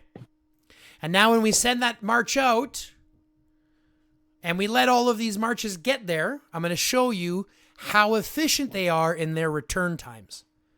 Because that's really what this is about. It's about those return times. Okay? So just give it a second for these marches to get there. Well, the 5th one doesn't matter. I can just show you these 4. But my fastest one is coming back in 1:20 or 1:29. And my slowest one is coming back in 1:34. But all 4 of these marches are going to be coming back in about 1.5 hours. So in 1.5 hours, I can log back in, send out all 5 of my marches again, or at least 4 of my marches. This one's a little bit slower. Unfortunately, this one's the only one that slacks. But these 4 are going to come back all within a very, very short period of time to each other. And even though the Andrew Morrison Back Alley Doctor is slower, it's still closely within that proximity. Right? So we go from an hour 29 to, I think it's going to be an hour 42 or something like that. Well, hour 39. So again, we're still within that 10-minute time frame for all of them coming back. Okay? Now, when we talk armaments, you're going to only put on specific armaments on these heroes. Okay? And let's look at those. First and foremost, looking at food, Sarah Vandermeer. Now, each hero has a specific armament and then 2 or 3 overall armaments. Okay? So, goggles provide steel gathering, so you'll put that on your steel gathering hero. The shovel provides overall gathering speed, so you'll put one of these on each of your gathering heroes. The boots only provide food gathering speed, so you put that on your food gathering hero. The pants provide oil gathering, so you put that on your oil gathering hero. The backpack is a little bit special. The backpack provides wood gathering speed, but it also provides squad load. Now, squad load is what is the calculation that allows your troops to bring back resources. The higher your squad load, the less troops you need to bring back those same resources. Okay? So I suggest putting a strap case on each of your heroes, just because it does have the squad load on it. I'm just working on, once I get my strap case full for my wood gatherer, then I'll start putting them on after that. You see what I'm saying? Does this make sense so far? Anybody Yes. not having having problems? Like I said, makes sense. if you have any questions, feel free to jump in, stop me, flag me No, down, going, it's hey, pretty this doesn't make sense. straightforward, explanatory, self-explanatory. I mean, it's the basics. Yeah. Pretty much. You just coincide your gear with your, corresponding heroes to make them more efficient. And then using those resources outside of that, right? Using every resource that we can to make those lines stronger as we can. And then obviously we'll put a forward jacket because it provides squad load. So we'll put a forward jacket on everybody. But I do have one question because I see this a lot. Do you guys fight with your high performance motors?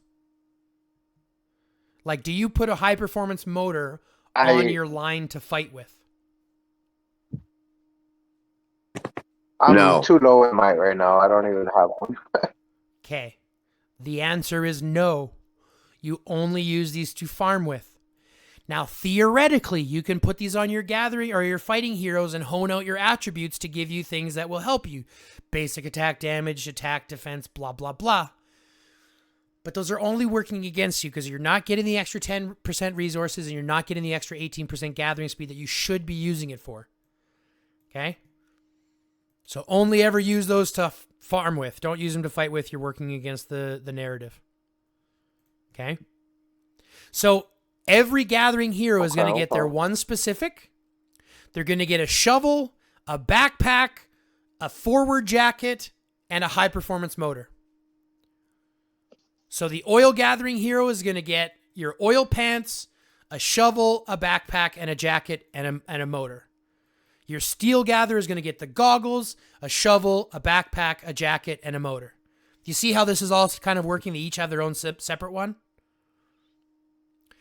The only difference is... Yeah, I see that. Right. The only difference is the last guy, this guy, is going to get one of everything. Because he farms everything, right? Our last March, we can put him on everything. So give him one of everything. Give him the steel gathering goggles, give him a shovel, give him the boots, give him the pants, give him the backpack and the jacket, and give him the high performance motor. Okay? He needs as much help as we can give him. Okay?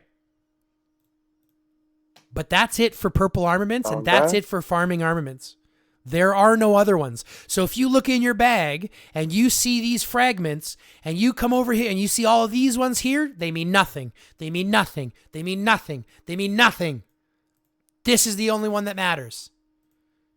Okay? In your purples, this is the only one that matters. Yep. Okay? In your pants, these are the only ones that matter. Okay? And I'm going to go ahead and build them up right now because I can. Right? For your backpack, this is the only one that matters. Your forward jacket is the only one that matters. Anytime you get a different copy, break them down. Break them down. Use the fragments for the actual parts that you actually need. Okay? Break them down. And then boost up what you can. Okie dokie. And of course, I can't even rank these up because they're already out. Son of a bitch. Okay, that's fine. That's fine. That's fine. Okay, so we've talked armaments. We've talked heroes. We've talked a little bit about survivors. Are there any questions that we have moving forward yet? Perfect. I'm a big fan of Bounty Ground. I'm happy Wanna with ask everything so far. What was that? Sorry, someone said something about Bounty Ground? Yes. I just want to ask us something quick. You talked now about using T1 cars in Bounty Ground. Yep. May I ask what heroes do you recommend using in the Bounty Ground? What, heroes? Yes. Sarah and Jeremy with tier 1 Especially- cars. I'll show you why. So you look at Sarah. Okay. Sarah already increases the engine squad travel speed by 30%. Okay. So she's got a 30% increase in the travel speed. You look at Jeremy. He also has a 30% travel speed boost. Okay. So a 60% travel speed boost. What if they don't have them heroes? Everybody has those. Those are free heroes. Yeah, I have them. They're free heroes. Everyone should have them. You Yeah, should I'm be getting your at 40 Sarahs. million and I have them. Yeah, if you don't have any, seriously need to get good. Oh, so, Do you not have them, King? I have them, yeah. Okay, I have them. okay. I'm About, at 40 like, other million. people- I just kind of young people might not like. Yeah. So if you don't have Sarah's them, if gold, you don't isn't have them she? I know leveled she's up. free, like, but So, but here's the thing: when you look at Sarah, for example, you're really only going to be working on 2 of her skills, kind of out at the gate, anyways. Her second one and her fourth one. These are the 2 that really matter. So if you're going to do just Bounty Ground, do your 4th skill first. Level up her engine speed first. The rest is irrelevant. All we give a shit about is the travel speed. Okay? And it's the same with Jeremy. Jeremy's free. You can get him leveled up pretty simply. Okay? And then he's got a natural 30% travel speed as well. So when you use these guys in battle, and I'll just do one here real quick for you. I'll kind of show you the premise, and then I can just leave it. It doesn't really fucking matter. Like I said, tier 1 cars don't cost anything to repair, so it doesn't really matter. But there's 2 ways you can do Bounty Ground. You can either do Bounty Ground this way. Group on that one. What was that, sorry? My Bounty Ground main person right now, since I'm at 40 million, I haven't really worked with that one girl, but I use Park. Yeah, Park and Freya is I a don't good know what one. his name is. Park and Cynthia is a good one. Yeah, Park. So Park and Nora is my go-to on Bounty Ground. Well, I'll show you exactly why this is going to work much better. I don't know. So first off, you Yeah, guys are well, here, I've which been is looking lucky. for the fastest kind of. But look at how fast we are. Look at it. Just look at I how fast was. we are. Now we're a little slower killing zombies, which is fine. So we just have to be smart about them. Focus a lot of the 80s and 160s first. Right? But we're still able to kill the zombies. We're still going to be leveling up. We're not going to win. Don't get me wrong. This isn't about getting first place. Right? Our goal is top 10. Because you'll get to the final circle. People will chase you. Right? They will chase you, but they won't be able to kill you or anything. And you are just going to run down the timer every single time. But you're going to go kill those. You're going to kill them. I use Cynthia and Bella, I do. See, I thought about that, but there's one problem.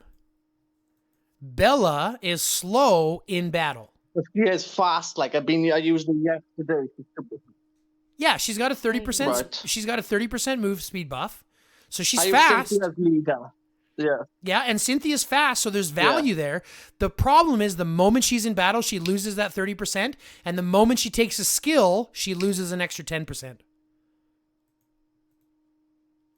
So it becomes a situation where So Sarah and Jeremy keep the 30%, do they? they keep the 30%, the 60% every single time, all the time. Right? So I'm just going to go through here. I'm not focusing on the 300,000s. I got you. I'm literally just focusing on all these. And I can outrun anyone. I can outrun anyone and everyone. Running to zombies, I can do them faster. And nobody can catch you. Hey, then- so I have a question on the gifts or the awakened part. But for Parker, it says like increase rider squad defense by 30% after your battle, just travel speed by 50% for 10 seconds. Right. So That's not what I was gonna ask. I'm sorry. I don't know. So it was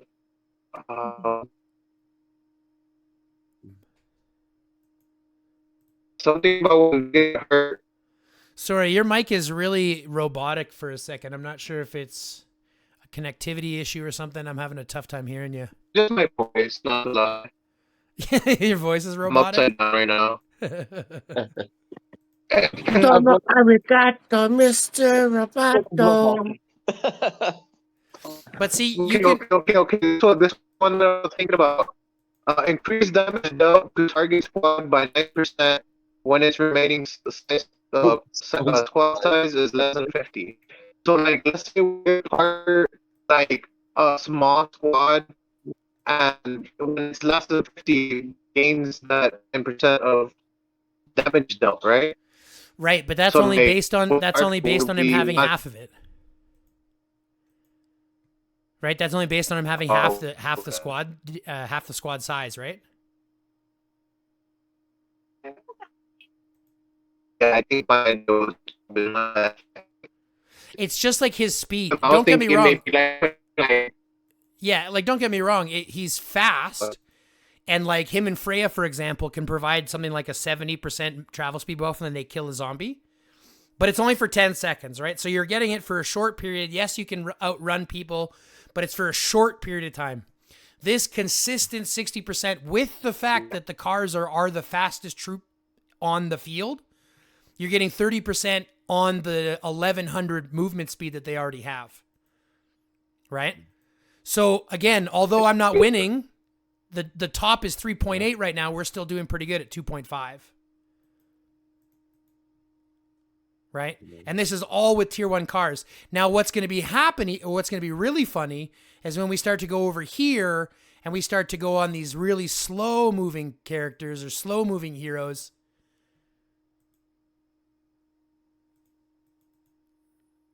he already backed off. Right? So he already backed off, but he's running really slow. He's running away, even though we're technically, if he was to turn and fight us, he would be able to beat us. But he's running away, doesn't understand the difference. Uh-oh. Who's running away? I can't imagine how to do it. Primitive ground. right? So with tier 1 cars, I'm still able to take this guy down who's got tier 4, tier 5 infantry. And we're still able to get kills. And we can outrun the wall. Every time we can outrun the wall. Like I could be at the farthest By place a lot. away and outrun the wall.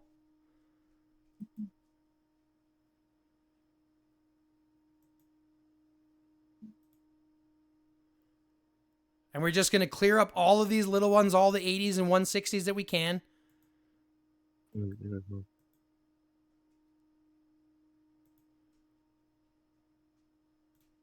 Stay outside the circle, right? All the same kind of stuff. And we're just going to run the clock down. And we'll get top 10 every time.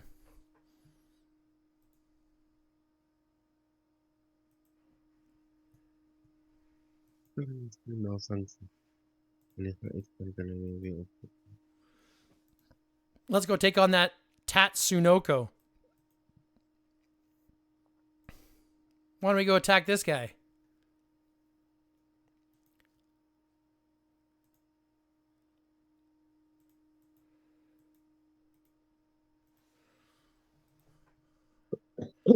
See, he's trying to run away and he can't. And then as soon as we get turned on, that's fine. We just run away. And they can't keep up.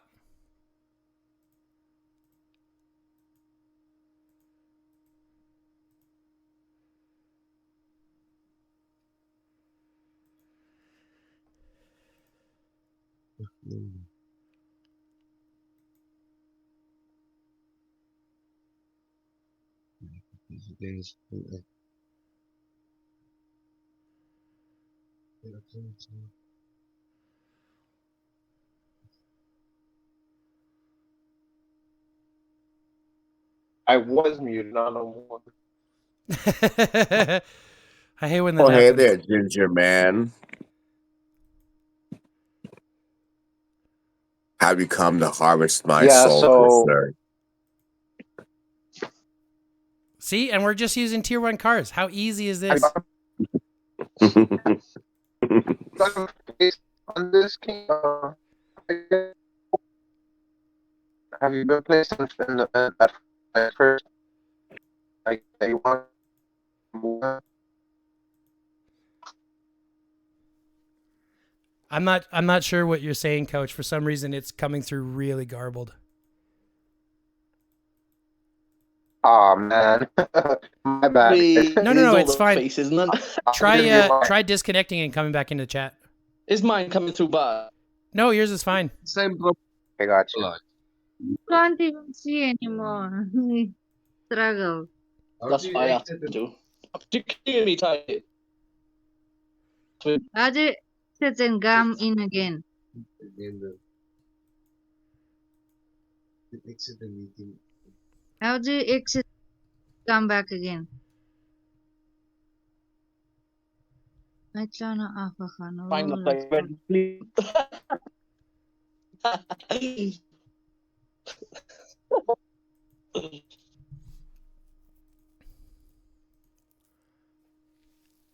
See, what are we at? 4 million? Let's start looking at some people we can start punching in the face.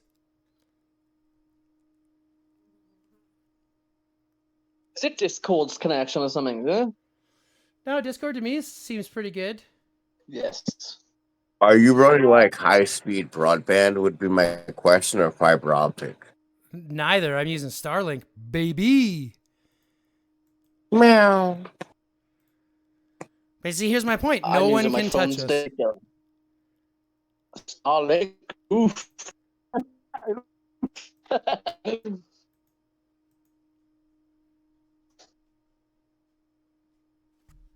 Don't go there. It's gonna kill your power.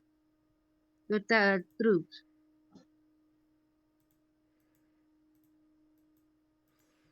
Let's see. What are we at? 4.7? Well, we've got more than most people, so we're going to be in the top 10.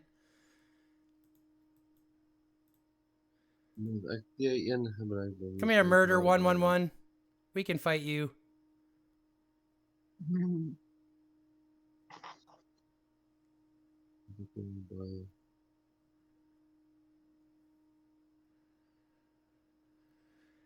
With Cynthia and Bella, I always rank top 10. Well, I guess at least like 7 or 8 kills. You know what Not the much. problem is, though? The problem is you're gonna see what it's gonna be like to heal afterwards, to train afterwards. Well, Well, watch. I'll show you when we're done what the training is or what the healing is afterwards that we have to do.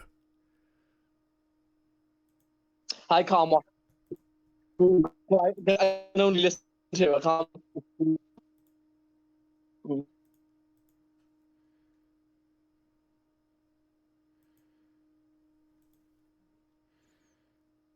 What are we at? A minute left? This is tier 1 cars, folks.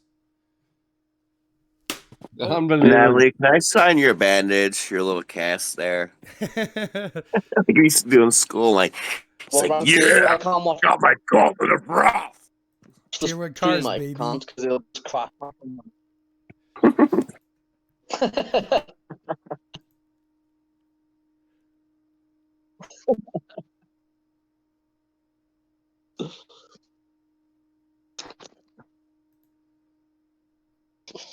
Let's get these last two 80s.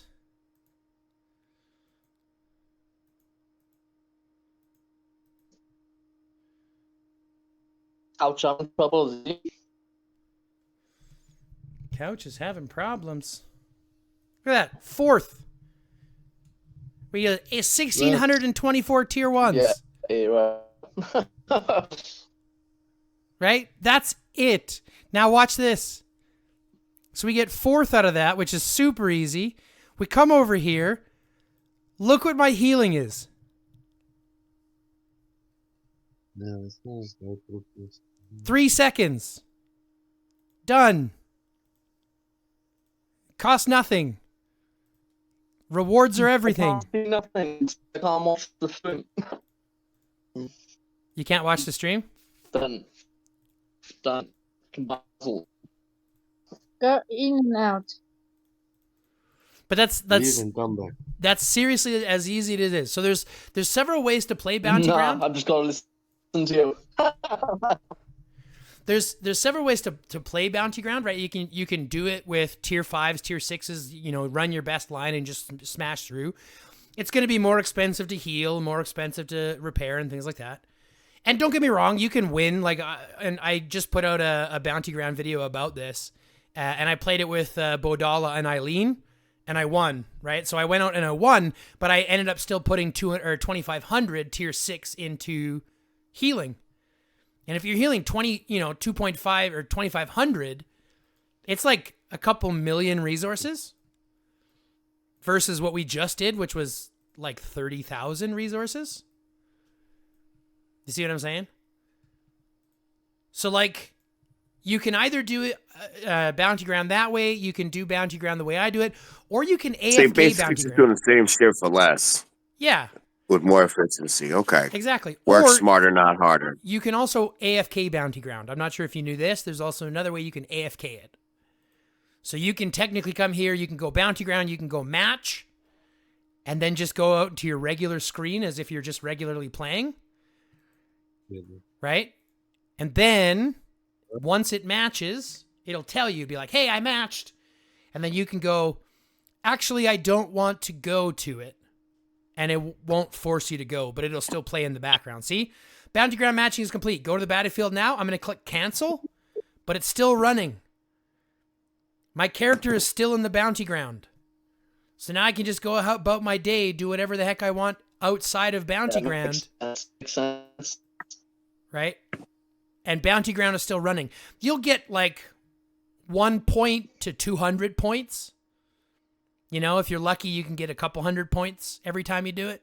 But this way you don't have to do the struggle of Bounty Ground. You can just let Bounty Ground do its thing in the background. Mm-hmm. Okay? Does that make sense so far? Any questions before we continue? Do you have any disadvantage, like the guys maybe using his tier 6 infinitely and you are using tier 1 cars? Aren't you weaker or losing easier in the battle while fighting? You'd think so, but Bounty Ground doesn't run that way. It doesn't calculate the same. Bounty ground, a lot of the calculations happening from bounty ground are based on the troops' basic stats themselves. So it's not based on anything outside of that, which means that troop count is kind of the biggest determining factor for a lot of things. Yeah. Okay. So just Thank like how you. you saw in this last one, I was at 3 million and I was still fighting people that were, 2 million, 2.5 million and still getting better trades. Because the number one thing that matters in bounty ground is the troop count. Thank you. Make sense? That's what I thought. Like when I first started, it took me a bit of wing-a-ding, but like I was taught that early on that like it was about the troop expansion and the basic stats and leadership, and speed being the most crucial aspect because you have, sometimes you'll be spawned in different places and there won't be shit all around you. Yep. And you'll have to really boogie across that map, really get the fuck in there before they eat you. I'm going to have a dab or a quick hoot here while we continue.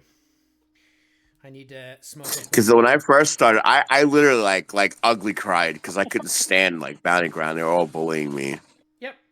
And listen, I'm the same way. I look at it. I'm like, there's two Yeah, I things. got vexed because I hope your blender starts working, you piece of shit.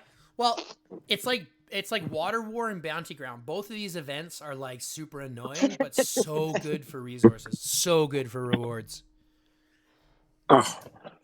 Yeah, but Water War is a bit of a slog, but yeah, it's good for your bucks and everything else that you might need. It's like those little taps, are very crucial in the long run. They add up. That's what I've noticed anyway.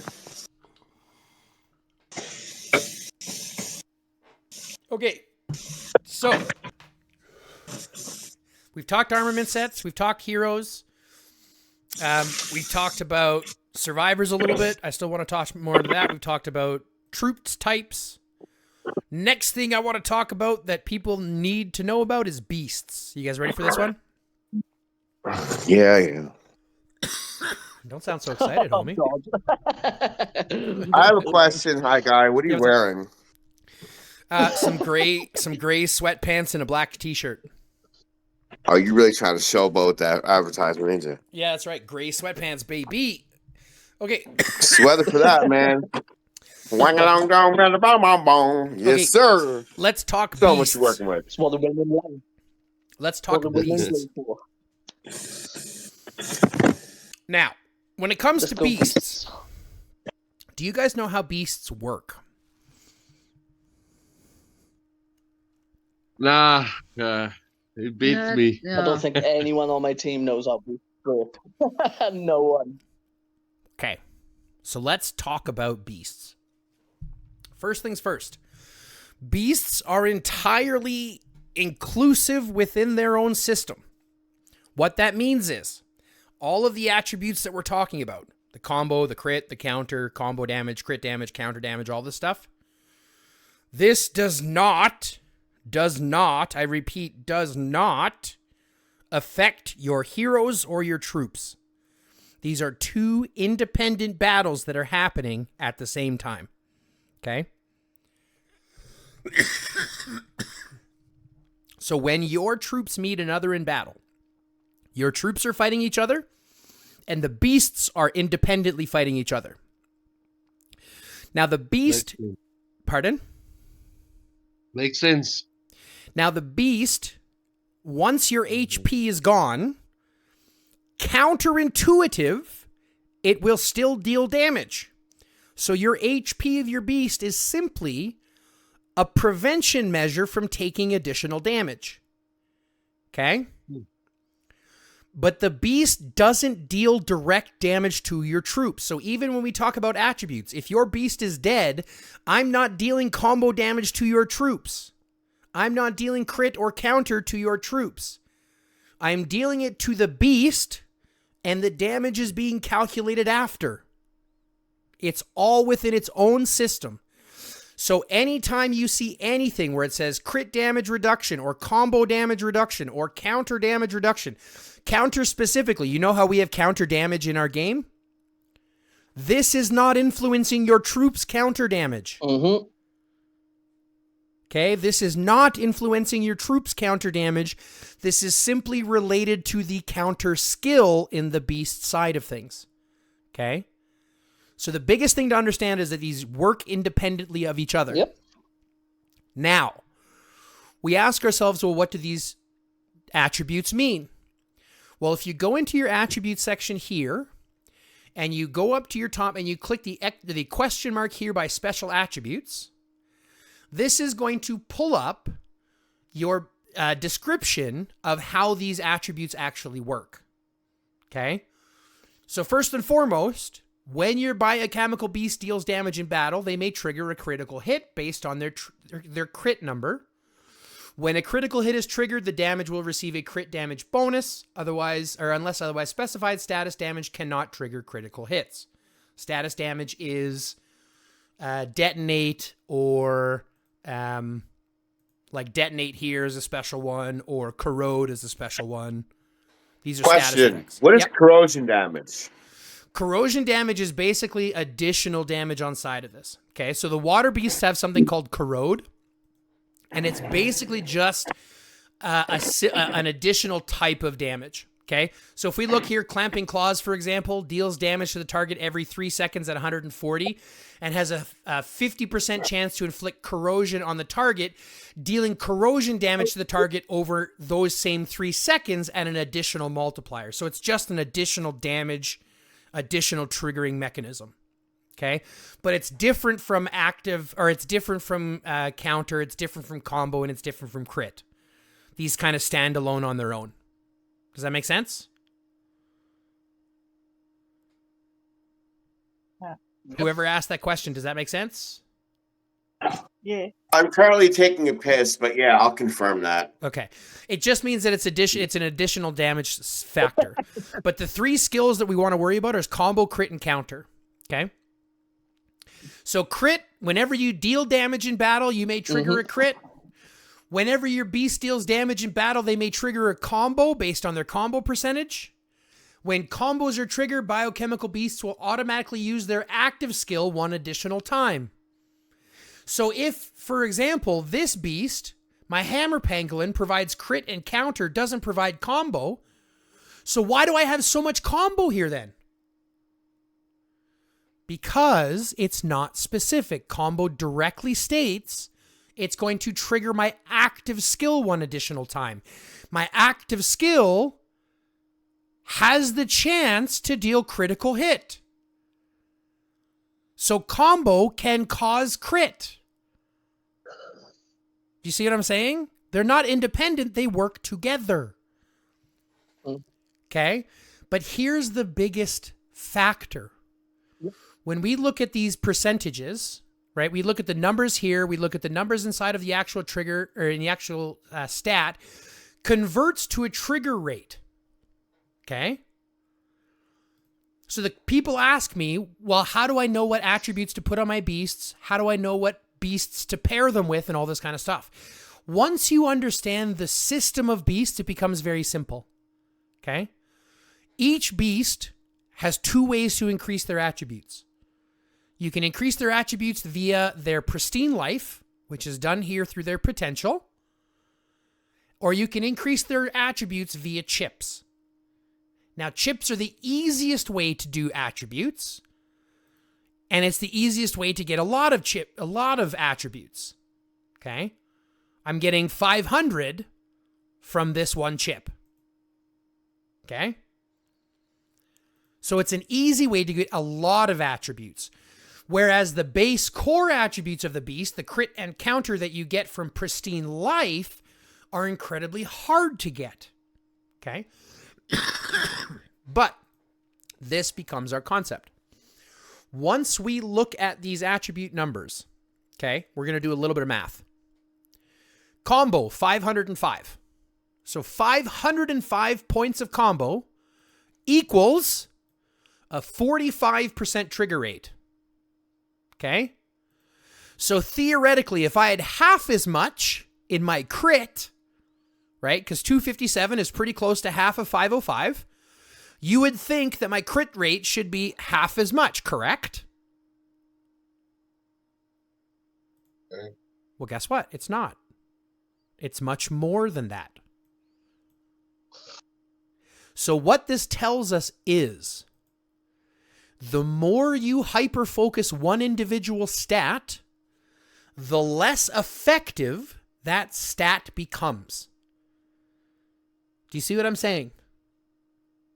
The more that you put points into one attribute, the less that value those points are worth, and the less you're actually extending the potential of your beast. Because I could, in theory, take all of these combo chips off and spread them between crit and counter, but that would take my 45% trigger rate here and only add 30% trigger out of these two stats.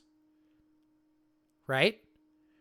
So it's the best for the average player to balance these stats as best as you can across all three, which gives you more overall trigger rates, right? Like the way that I like to think about it is this. Would you rather have one ability trigger 70% of the time, or three abilities each trigger 35% of the time?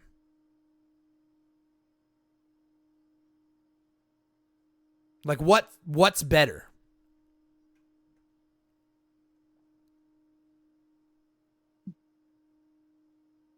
Seriously, what would be better? One triggering 70% or three triggering 35% each? Pardon? I was saying to the guys that can talk. Yeah. Because the truth is, maybe you think triggering one at 70% is better. Maybe it is. But remember, No, it's not. It's not specific to the beasts. So my crit beast is dealing crit and combo and counter and detonate, because I have him paired with Kong, who provides combo damage, and detonate.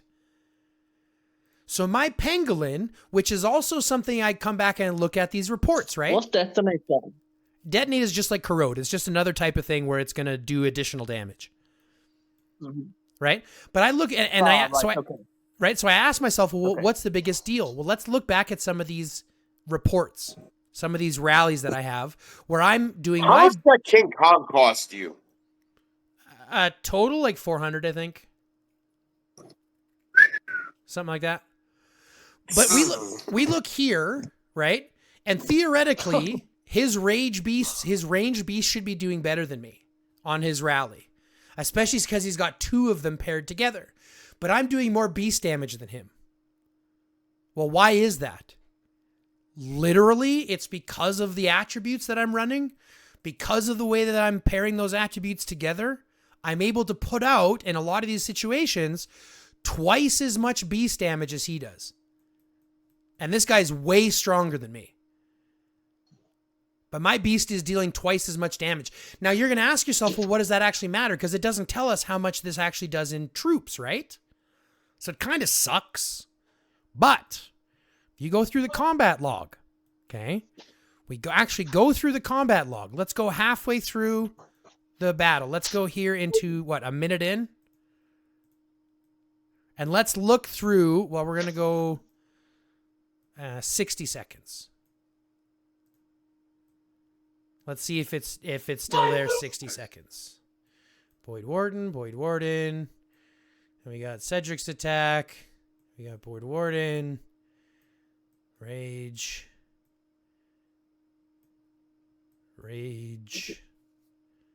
Okay. So we still have some left. But look at this. Hammer Pangolin lost 31,000. He triggered a critical hit. 31,000. I've only got 45,000 left. So let's go another 6 seconds in. So we're going to go to, let's go to 612. So 72. And let's scroll down to here. So we start to see some of this damage. 7,000 troops. Right? 7,000 troops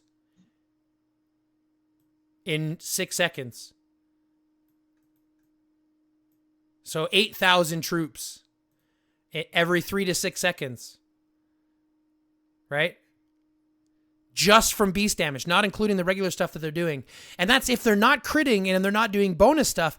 I've seen that tick upwards of 30,000 troops every 3 to 6 seconds. So beasts are super influential based on that beast damage, how you pair them, who you pair them with, how you get those attributes. Okay? So what you're trying to do with your beasts, and this is going to come down to how many marches you have, right? So however many marches you have, and this is why this game gets so expensive so quickly. Because here's the thing, if you want to fight with 5 marches in the field, you need 10 heroes. What is that? 8 times 6 is 48 armaments, 10 beasts, and 60 chips to run 5 marches. All right, but why not just do one consolidated march and a focus strike instead of wasting all that shit? Well, that becomes what I'm talking about. So if you're running what you should be, which is one march at a time, right, then you're only working on your one main pair at a time. This is effectively what we're trying to get around to everybody. It's not about fighting with 5.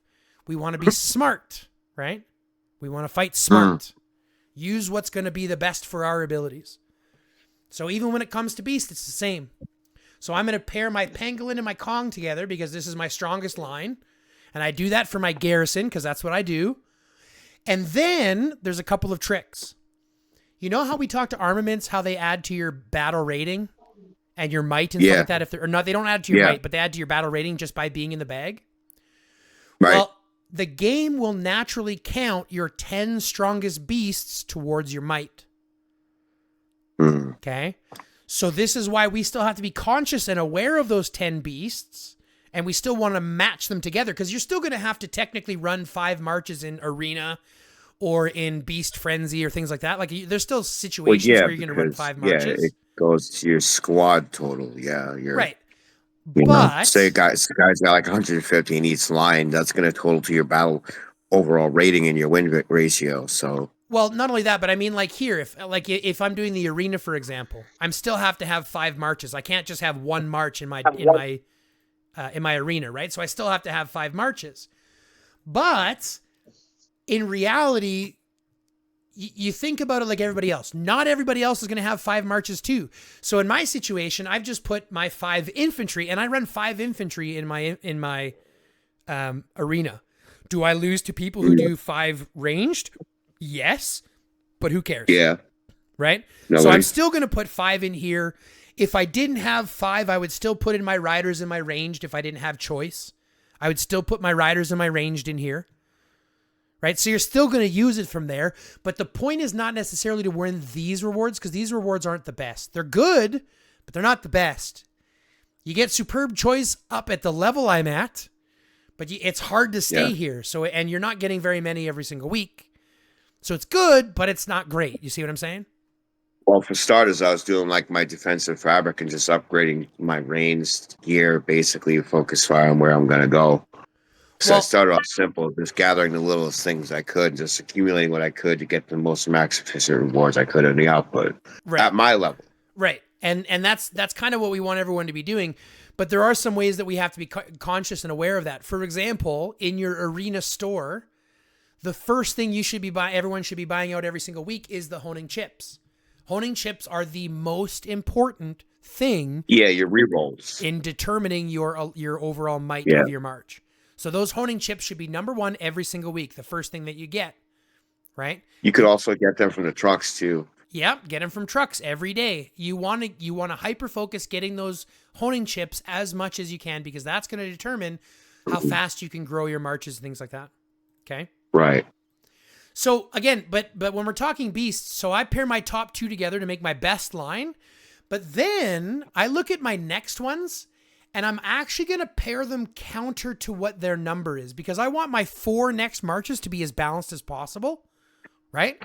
So I'm going to pair my 3rd strongest beast with my 10th strongest beast, my 4th with my 9th, my 5th with my 8th, and my 6th with my 7th. You see what I'm saying?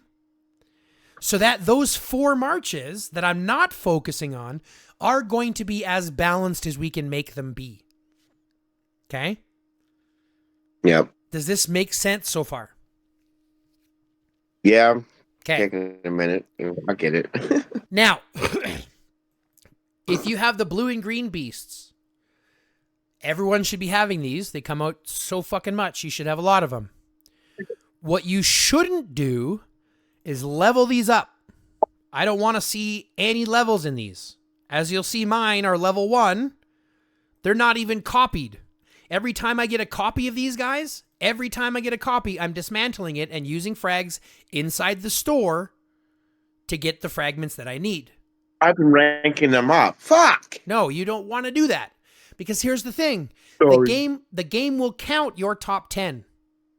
Right? And if your blue beasts are in that top 10 and you're not using them, it's literally inflating your might for no reason. And the only reason why you need these blue and green beasts is for the event that we just had, the Biohazard Oh, Frenzy. where you get the double time multiplier for the DNA thingies. Yeah. Right. The Biohazard Frenzy that we just came out of. Regardless of the level, regardless of the rank, you just stick them in there as they correlate with the synchronization of what you need for that specific beast for that reward. Correct. Exactly.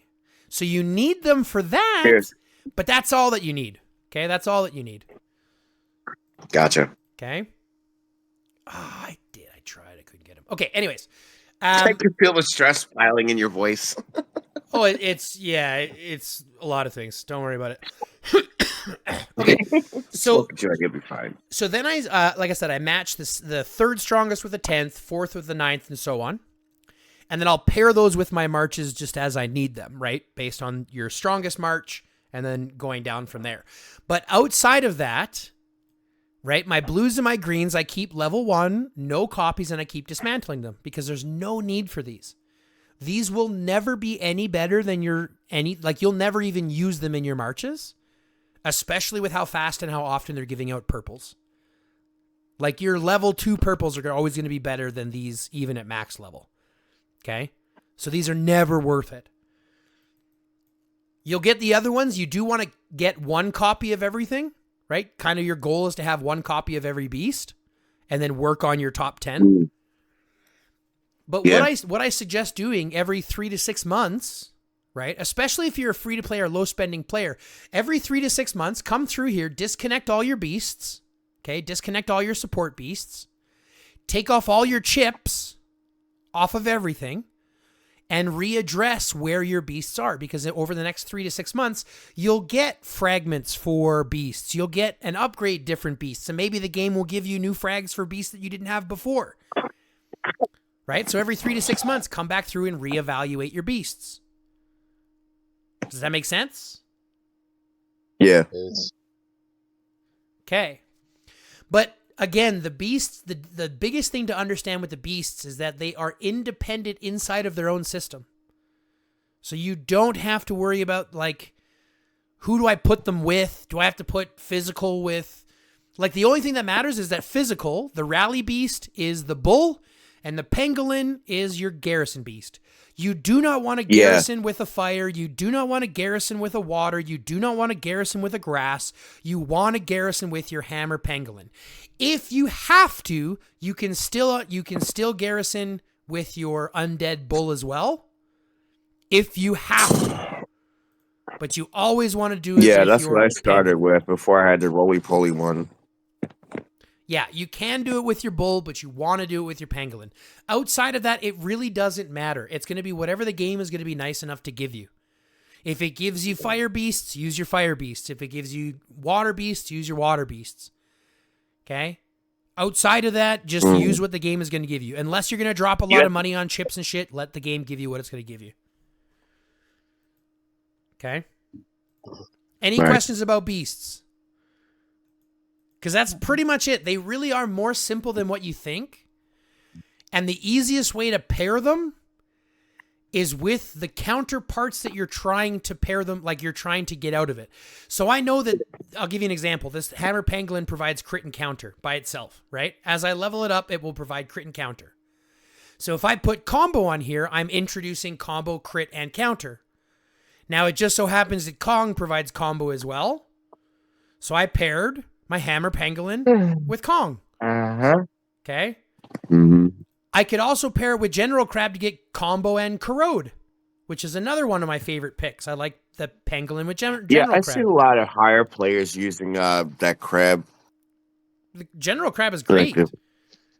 Yeah, I saw that. I just got him not too long ago, the purple version. I don't know if that would be Yeah, feasible at this current. the Giant Claw is good too. The thing is, the purples are Yeah. good. The purples are better than the legendaries until the legendaries are about halfway. So just like we figured out with armaments, right? So an elite armament will never be as good as a 2-star legendary, right? 2 to 3-star stable. legendary. It's the same with these, but you have to go halfway. So you level these up to 13, halfway is about 7. So once these get up to about 7 or 8, like this one here, this General Crab is better than my Giant Claw. Danko, you playing freaking COD over there, man. Is Danky playing COD? Yeah, man. Yeah. Yeah, I think I see Black Ops 7. I want to try that shit. Sorry. I'm No, just no watching worries. fucking pew over there, man. It's- Yeah, this is number 3. Okay, so we've got All we right. got the beasts set up. Again, when it comes to attributes, you're just going to pair it with what you can. The chips add a whole other layer, but I'm going to break it down in a way that's going to make it so easy to understand. Because as although there are tons of chips to choose from, they only have 3 types. Like fire chips, there's only 3 types. Grass, there's only 3 types. Right? So it looks like there's 1,000 chips, but the truth is there's only 3 types. You got one that's going to boost crit, one that's going to boost counter, and one that's going to boost combo. That's it. And all you're going to do is work on the chips that you need based on what you want those attributes to be. Yeah, so like for instance, like if you would garrison that Hammer Penguin, you go like crit reduction, counter reduction, your main line of defense. Is that correct? Well, you could, but I started because here's the thing. I started doing this before Kong came out. So my whole premise was that I wanted to bring as much combo to the Hammer Pangolin as I could because he's going to naturally provide crit and counter. And I was running him with the General Crab, so I worked on my combo chips. So that's the first set that I'm doing is my combo chips. Now, I'm just going to work on those until I have those up. Then I can start looking at a different set. But because I look at this and say the Hammer Pangolin provides good crit and counter, and that will provide good crit and counter as I level him up naturally, what he's missing is combo, so I work on combo. Right? I look at if you have the Undead Bull, for example, the Undead Bull will provide crit and combo. So maybe for him, I want to put on the counter chips. Right? If I have the counter chips, if I have enough of the counter chips, maybe I'll put those. It just so happens I got more crit chips than I needed, so I worked on my crit chips first. But you just work on what the game is going to give you. Just understand that there's only 3 types for every type. Right? You got crit chips, combo chips, and counter chips. That's it. The only difference is when you talk the OC chips, but those are like superbs for chips, and chances are you're not going to get OCs because I only have one copy of one OC chip, so it'll be forever until you get those. Does that make sense about Beast so far? Yeah. You just gotta go with it with what they're good at, basically. And With go their with own what the game system. gives you. Of course, but like I was just saying, as an overall. Yeah. I mean, yes, you can, but the concept is to balance out your attributes as much as you can. Right? Of Balance course, I out know. those attributes between your combo, crit, and counter. Did I wreck his chips? Oh, it's because I don't have him connected. That's why.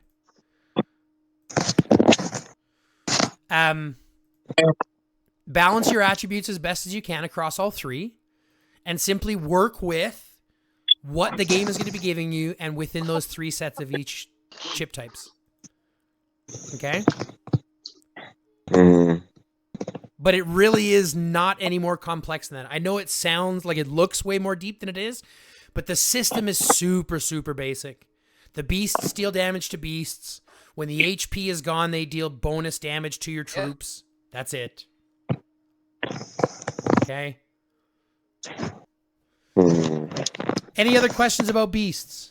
Because I do want to touch into the last bit of survivors before we wrap up. We've been going for a little bit longer than I wanted to already.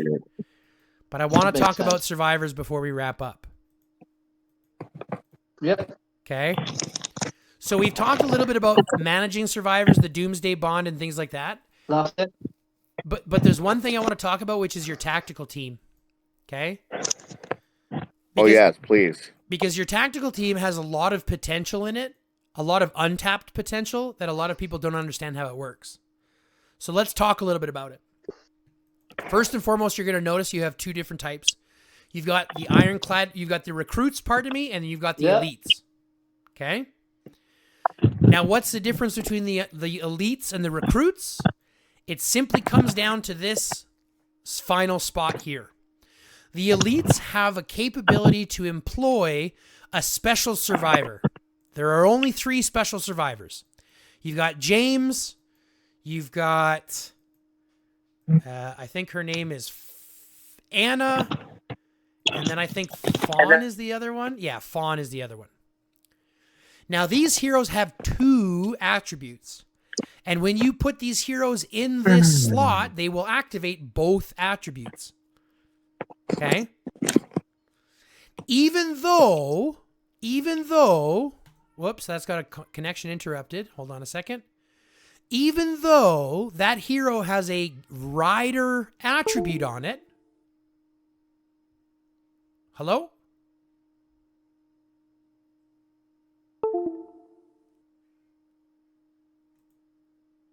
Hello? Hi, we're still here. Can you hear me? Okay. It was just my internet. No. Disconnect. That's just my internet. Yeah, you just had like a really hard dip in your Wi-Fi, man. Yeah, fuck Starlink, man. Elon Musk is a... Are you playing PC? Yeah. Are you hardwired into your modem? No, it's Starlink. There is no modem. It's all Wi-Fi. Oh, I'm not familiar with what that is. So is that Starlink like fiber optic? No, it's satellite internet. I live out in the middle of the boonies.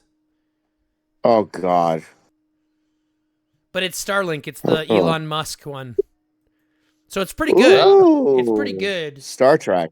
Yeah, it's pretty Musk good, is a but it's not good. Do I have to redo the share my screen, or is it still sharing? Yeah, you got it. Yeah, it took a shit, man. Go ahead and run it. Rerun it. Okay, it's good. There you go. You're good. I see you. Okay, so survivors, that's what we were talking about. So in the tactical team, I look at Boyd here, and I've got this other guy's James is employed out here. He's got infantry squad attack and squad counter damage. Now you'll notice squad counter damage has a rider insignia by it, a rider symbol. But that doesn't mean it's only available to riders. Okay? Oh, that's an overall reduction. Because it says squad counter damage, it doesn't say rider squad counter damage. This just means that this guy can be placed in a position where a rider can be placed. So I could technically put James over here in the Flash Bolt Elites. I could put James over here if I wanted to, and only take advantage of his squad counter damage. Okay. Do you see what I'm saying? I'm only shelter 22. I gotta wait till I get higher, but yeah, when I get there, it'll be. But do you see what I'm saying? Where that even though it's a rider stat. I understand completely what you're saying. Good. That's the. I just want to make sure that because as long as we understand I'm just saying, I'm only half retarded, you know. And the other half is special. No, but seriously, when you look at this, the biggest thing to understand is that you have to read the actual buff. So this one says squad counter damage, which means it's effective to all squads. If I look over here, right at Bodala, although he's in the Hawkeye Recruits, which is saved for range heroes, I'm still giving him buffs because they're not specific to range heroes. This doesn't say range AoE damage, it just says overall AoE damage. This doesn't say range basic attack damage taken, this says basic attack damage taken. So although he's an infantry hero, he's still benefiting from these ranged attributes. You see what I'm saying? Yeah. So now when you look at your tactical team, there's a whole bunch more depth. Because like I said, I'm an infantry main. Why the hell would I ever want to put survivors on a ranged or rider hero if I'm never fighting with ranged or rider heroes? But I am going to fight with infantry heroes. So I'm going to put my infantry heroes in the rider category and still benefit my infantry leader. Do you see what I'm saying? Yeah. So you can take advantage of your survivor squads, your tactical team, so that you can get multiple heroes of the same troop type with buffs from your, with active buffs from your survivors. Okay?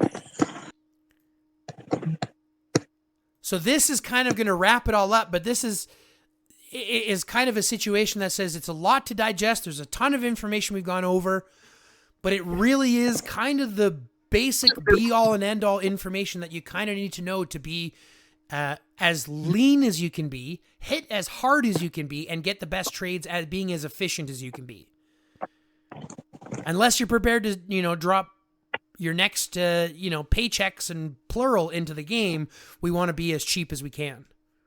Okay? No, I'd rather buy pot with alcohol. Exactly. I'd rather buy my weed, and that's what I need it for. Unless you're buying King Kong, like big boy over there, i.e. you, mister. Yeah. So, other than that, are there any other questions? Because that's really going to wrap it up. We've really touched on everything this game has to offer. Without going directly into someone's account, like just going through my own. Are there any other questions, concerns, things that you might have heard that you want verified, anything like that before we wrap up? Nah. And with that, ladies and gentlemen, it's going to wrap it up for the first episode of Doomsday 102. I want to send out a huge thanks to DDKT, Kingsback, and all of his fellow commanders in joining me for this first one. I hope you guys have had as much fun as I did, and I hope you guys have as much luck as you can have moving forward in both matchmaking and obviously roulette pulls. So, with that all being said, folks, if you want to be involved, if you find yourself in an alliance where you may, you find that the leaders or yourselves or your friends aren't necessarily getting along, getting together and figuring this out together, reach out to me in my personal messages. Comment down below. Let's get together and let's talk. Let's get you involved in Doomsday 102. This is a group experience. This is an open conversation, an open Discord call where it gives you the chance to ask the questions that you want, get the answers that you're looking for, and get a little bit of a better handle on this game. Other than that, folks, if you haven't already, comment down below, like the video, subscribe to the channel, and fill out the notification bell. All 4 things cost you nothing but help out immensely. So if you can do that, fantastic. And if you can help out just a little bit more, click the join button, become a member, help out for, I think it's $7.99 Canadian, works out to like $5 American. Help out the channel just a little bit more, because as we've talked before, IGG doesn't care at all and YouTube doesn't pay very much. So help out the channel, click the join button, become a member, and share it with your friends. Other than that, folks, thanks very much for tuning in. Love, peace, chicken grease, and until next time, stay lifted. 3, 2, 1, let's go.